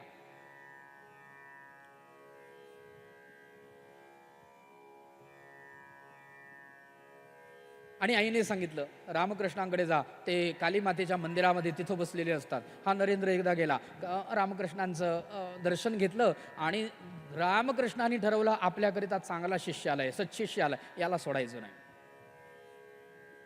बरेच दिवस निघून गेले, हा पुन्हा आलाच नाही. रामकृष्ण विचार करतात गेला कुठे, आणि म्हणून स्वतः रामकृष्ण त्याला हुडकण्याकरिता त्याच्या घरापर्यंत पोहोचले. नरेंद्र, येतोयस ना? येतोयस? नरेंद्र म्हणाला, मला नोकरी करायची आहे, मला माझं पोट भरण्याकरिता, मला उपजीविकेकरिता नोकरी करायची आहे, मला माझ्या आईचं पोषण करायचं आहे, मला माझं कुटुंब चालवायचं आहे, मला माझं घर चालवायचं आहे, आणि मी तिकडे येणार नाही. मला चांगली नोकरी मिळाली पाहिजे. रामकृष्ण म्हणाले, मीच देतो तुला नोकरी, ये, मी देतो. नरेंद्राला घेऊन आले बरं का, आणि कालीमातेच्या मंदिरामध्ये बाहेरच्या बाजूला, बाहेरच्या प्रांगणामध्ये, आस्थान मंडपामध्ये रामकृष्ण म्हणाले, बसलेत, आणि त्यांनी सांगितलं नरेंद्राला, जा आतमध्ये, दरवाजा बंद कर, आणि जे तुला पाहिजे ना ते त्या कालीमातेच्या डोळ्यात नजरेत नजर घालून मागून घे. आई आहे रे ती, आई आहे. तुझी आई तुला चॉकलेट मागितल्यानंतर देते की नाही? होय, देते. सगळ्या गोष्टी देते, अगदी देते. मग ही आई आहे जगताची, तुला निश्चित देईल, जा. तो आत गेला, दरवाजा बंद केला, मातेच्या डोळ्यात पाहिलं, मातेच्या डोळ्यात पाहिलं. त्या डोळ्यामध्ये असा ओसंडून वाहणारा आनंद पाहिला, आणि तो म्हणाला की आई, ह्या जगात खरं काही खोटं काही काहीच कळत नाही ग. काय गोष्ट खरी आहे, काय गोष्ट खोटी आहे, काहीच कळत नाही. ह्या जगामध्ये असणाऱ्या खोट्या खऱ्याचा विवेक मला दे, मला विवेक पाहिजे. काय चांगलं काय वाईट हेच कळत नाही. मागून घ्यायचं तर सगळं जग तू मला देऊ शकत नाहीस, त्यापैकी चांगलं आणि वाईट हे निवडण्याची विवेकबुद्धी मला दे, मला विवेक दे. आणि जगदंबेने सांगितलं, तथास्तु. बाहेर आला. त्यांनी विचारलं गुरुजींनी, काय रे बाळा, काय मागितलंस? गुरुजी, खरं सांगू का, खरं काय खोटं काय काहीच कळत नाही, म्हणून आईकडे विवेक मागितला, जगदंबेकडे विवेक मागितला. ती जगदंबा प्रकट झाली. हो, काय म्हणाली? तथास्तु म्हणाली. वा, आज विवेक झालास. पण नोकरी राहिली रे तुझी, परीक्षा, नोकरी राहिली तुझी, पुन्हा जा, मागून घे. म्हणून पुन्हा आत गेला, दरवाजा बंद केला, आईला हाक मारली, आई जगदंबे काले माते प्रकट हो. ती माता प्रकट झाली आणि म्हणाली, काय रे आता बाळा, आता काय पाहिजे तुला? तिच्या डोळ्यामध्ये असणारा तो परमानंद, परमानंदाचं स्वरूप आहे ना, ती सच्चिदानंद स्वरूपिणी. नरेंद्राने सांगितलं, आई माते, तू जशी आनंद स्वरूप आहेस तसा तुझा आनंद मला प्राप्त करून दे, मला आनंद पाहिजे. ते स्वरूप बघितल्यानंतर त्याची बुद्धी तशी संगतीमध्ये बुद्धी बदलते. बाहेर आला. रामकृष्णाने विचारलं, काय मागितलंस? तो म्हणाला, आनंद मागितला. वा, म्हणाले, हुशार आहेस, जे योग्य मागायचं तेच मागितलंस. अरे, आई असली म्हणून काय झालं, कोणाकडे काय मागावं ते ठरलेलं असतं. नोकरी देणार नाही का ती? सगळे देईल. व्यावहारिक, सगळ्या व्यावहारिक साधनांची, सुखसाधनांची ती उत्पत्ती करणारी आहे, तुला निश्चित देईल. पण जे मागितलं पाहिजे ते मागितलंस, म्हणून आजपासून तू विवेकानंद झालास. विवेक मागितला म्हणून विवेक, आणि आनंद मागितला म्हणून आनंद. विवेकानंद झालास. जा, तुला आता जगात काहीही कमी पडणार नाही. आणि हा विवेकानंद म्हणजेच नरेंद्र शिकागोला गेला. अनेक कथा आहेत बरं का, माझ्याकडे पुस्तक आहे एवढं, परदेशातील विवेकानंदांचे संवाद. आणि सभा जिंकली कोणामुळे माहिती आहे का? गुरु पाठीराखा होता म्हणून. सद्गुरू पाठीराखा. बरं, सद्गुरू इकडे आहे ना, आणि हा तिकडे प्रदेशामध्ये. एक सद्गुरू पाठीराखा होता, त्याने संपूर्ण परदेश जिंकले. कशामुळे? केवळ आपल्या वाणीने. आणि त्या विवेकानंदांच्या मुखातले, त्यांनी शिकागोला जाऊन जे भाषण केलं त्यातला एक श्लोक, महिम्न स्तोत्र आपण म्हटलंय ना, त्या महिम्नातला एक श्लोक तो त्यांनी तिथं जाऊन उच्चारला. महिम्नातला एक श्लोक आहे, महिम्न स्तोत्रातला. रुचीनाम हा श्लोक आहे. रुचीनाम वैचित्र्यात रुजु कुटिल नाना पथजुषाम नृणाम एको गम्यस्त्वमसि पयसाम अर्णव इव. विवेकानंद म्हणाले, माझ्या भारतामध्ये अनेक प्रकारचे, अनेक रुचीचे, अनेक पंथांचे लोक राहतात. अनेक पंथ आहेत, अनेक रुचीचे लोक आहेत. रुचीनाम वैचित्र्यात, प्रत्येकाची रुची भिन्न आहे. कारण माणसाचा स्वभाव आहे भिन्न रुचिर ही लोक. माणसाचा स्वभाव आहे भिन्न रुचीचे लोक आहेत. परंतु प्रत्येक आपल्या रुचीनुसार मार्गक्रमण करता करता करता करता प्रत्येकाचं गम्यस्थान जाऊन पोहोचण्याची जागा मात्र एकच आहे. नृणाम एको गम्य. कशाप्रमाणे? उदाहरण काय दिलं? त्वमसि पयसाम अर्णव इव. पाण्याचं जाण्याचं ठिकाण कोणतं? आकाशातून पडणारं पाणी कुठं जातं? आकाशात पतितं तोयम यथा गच्छति सागरम. नृणाम एको गम्य त्वमसि पयसाम अर्णवः इव. अर्णव शब्दाचा अर्थ आहे सागर, समुद्र. पाणी जसं समुद्रात जातं, अनेक मार्गाने जातं, पण जातं कुठं? समुद्रात. त्याप्रमाणे प्रत्येकाच्या रुची वेगळ्या आहेत, जाण्याचं स्थान एकमेव आहे. असा माझा भारत आहे. स्वामी विवेकानंद गुरुपाठी राखा होता म्हणून बोलू शकले. सांगण्याचं उदाहरण, माणसाची एक विशिष्ट प्रकारची स्थिती तयार झाली, आध्यात्मिक भूमिका निर्माण झाली की सद्गुरू स्वतःहून त्याला हुडकण्याकरिता येतात. अनेक उदाहरणं आहेत, पण सांगितली प्रसिद्ध 3 उदाहरणं बरीच आहेत. आणि ही त्याकरिता माणसाने काय करावं की माणसाने आपली पारमार्थिक भूमिका उन्नत करावी. डोळे उघडे ठेवावेत. नीट लक्षात घ्या, डोळे उघडे ठेवावेत. जगामध्ये घडणाऱ्या गोष्टी बघाव्यात आणि त्यातून अनुमान अर्थात निष्कर्ष काढावा. आणि निष्कर्ष काढल्यानंतर त्याचं तात्पर्य ग्रहण करून काय करावं हे आपलं आपण ठरवावं. याकरिता म्हणून आत्मनः गुरुः आत्मा एव ही पहिली पायरी आहे. आपलं गुरुत्व आपणच करावं. त्यालाच साधक असं म्हणतात. साधक शब्द ऐकलाय ना? साधक म्हणजे काय हो? पहाटे उठला, थंड पाण्याची आंघोळ केली, अशी कुडकुड, भस्म लावलं, हातामध्ये माळ घेतली आणि बसलाय. दिगंबरा दिगंबरा, हा साधक आहे का? दिगंबरा दिगंबरा अर्धा तास गेला, माळ हातातून गळून पडली तरी कळत नाही. एक माळ संपेपर्यंत 10 वेळा काढून बघतोय, मेरुमणी कधी येतो. हा साधक आहे का? तुम्हाला सांगतो, त्याच्या साधनेचं हे एक अंग असू शकतं. तो जी साधना करतोय त्या साधनेचं हे एक पोषक अंग असू शकतं, पण असं अंग असणारा साधक नाही. मग साधक म्हणजे नेमकं काय? तर साधक हा शब्दच कसा तयार होतो बघा. साधयती इति साधकः. जो साधतो म्हणजे जो प्राप्त करतो, जो मिळवतो, त्याला साधक असं म्हणतात. म्हणजे परमार्थाकरिता उपयुक्त असणाऱ्या गोष्टी जिथून जिथून मिळवता येतील तिथून तिथून मिळवणं, याला साधक असं म्हणतात. म्हणून पारमार्थिक गोष्टी जिथून जिथून शोधता येतील तिथून तिथून मिळवल्या पाहिजेत.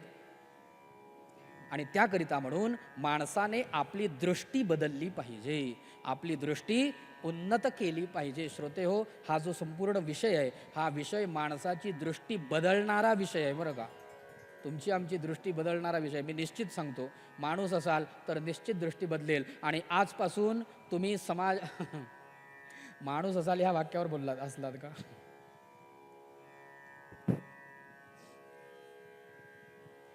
क्षमा असावी. माणूस आहातच, निश्चित दृष्टी बदलेल. आणि समाजामध्ये दिसणाऱ्या प्रत्येक पदार्थाकडे वेगळ्या दृष्टीने बघाल. दत्तात्रेयांची दृष्टी आहे, दत्तात्रेयांची दृष्टी आहे. आता मुख्य विषय दत्तात्रेय. आणि भगवान दत्तात्रेय म्हणाले यदुराजाला, अरे मी माझी दृष्टी बदलली आणि समाजामध्ये 24 गुरु केले. तुम्हाला सांगतो, जर आपली दृष्टी बदलली असेल, आपले विचार पारमार्थिक झाले असतील, तर आपल्याला ठाई ठाई ठाई ठाई रस्त्यावरती गुरु सापडतील. भागवताचा सिद्धांत आहे बरं का. रस्त्यावरती, अक्षरशः रस्त्यावरती गुरु सापडतील. शोधणाऱ्याची मात्र दृष्टी पाहिजे. आणि त्याकरिता म्हणून तो दृष्टिकोन कोणता घ्यावा? तुकाराम महाराजांनी याच्यावरती एक अभंग लिहिलाय. तुकाराम महाराज म्हणतात की उपदेशतो भलत्या हाती झाला चित्ती धरावा. शब्द बघा, उपदेशतो भलत्या हाती झाला चित्ती धरावा. भलत्या हाती उपदेश धरावा. कुणीही उपदेश केला, अगदी भलत्याने जरी उपदेश केला तरी तो चित्ती धरावा.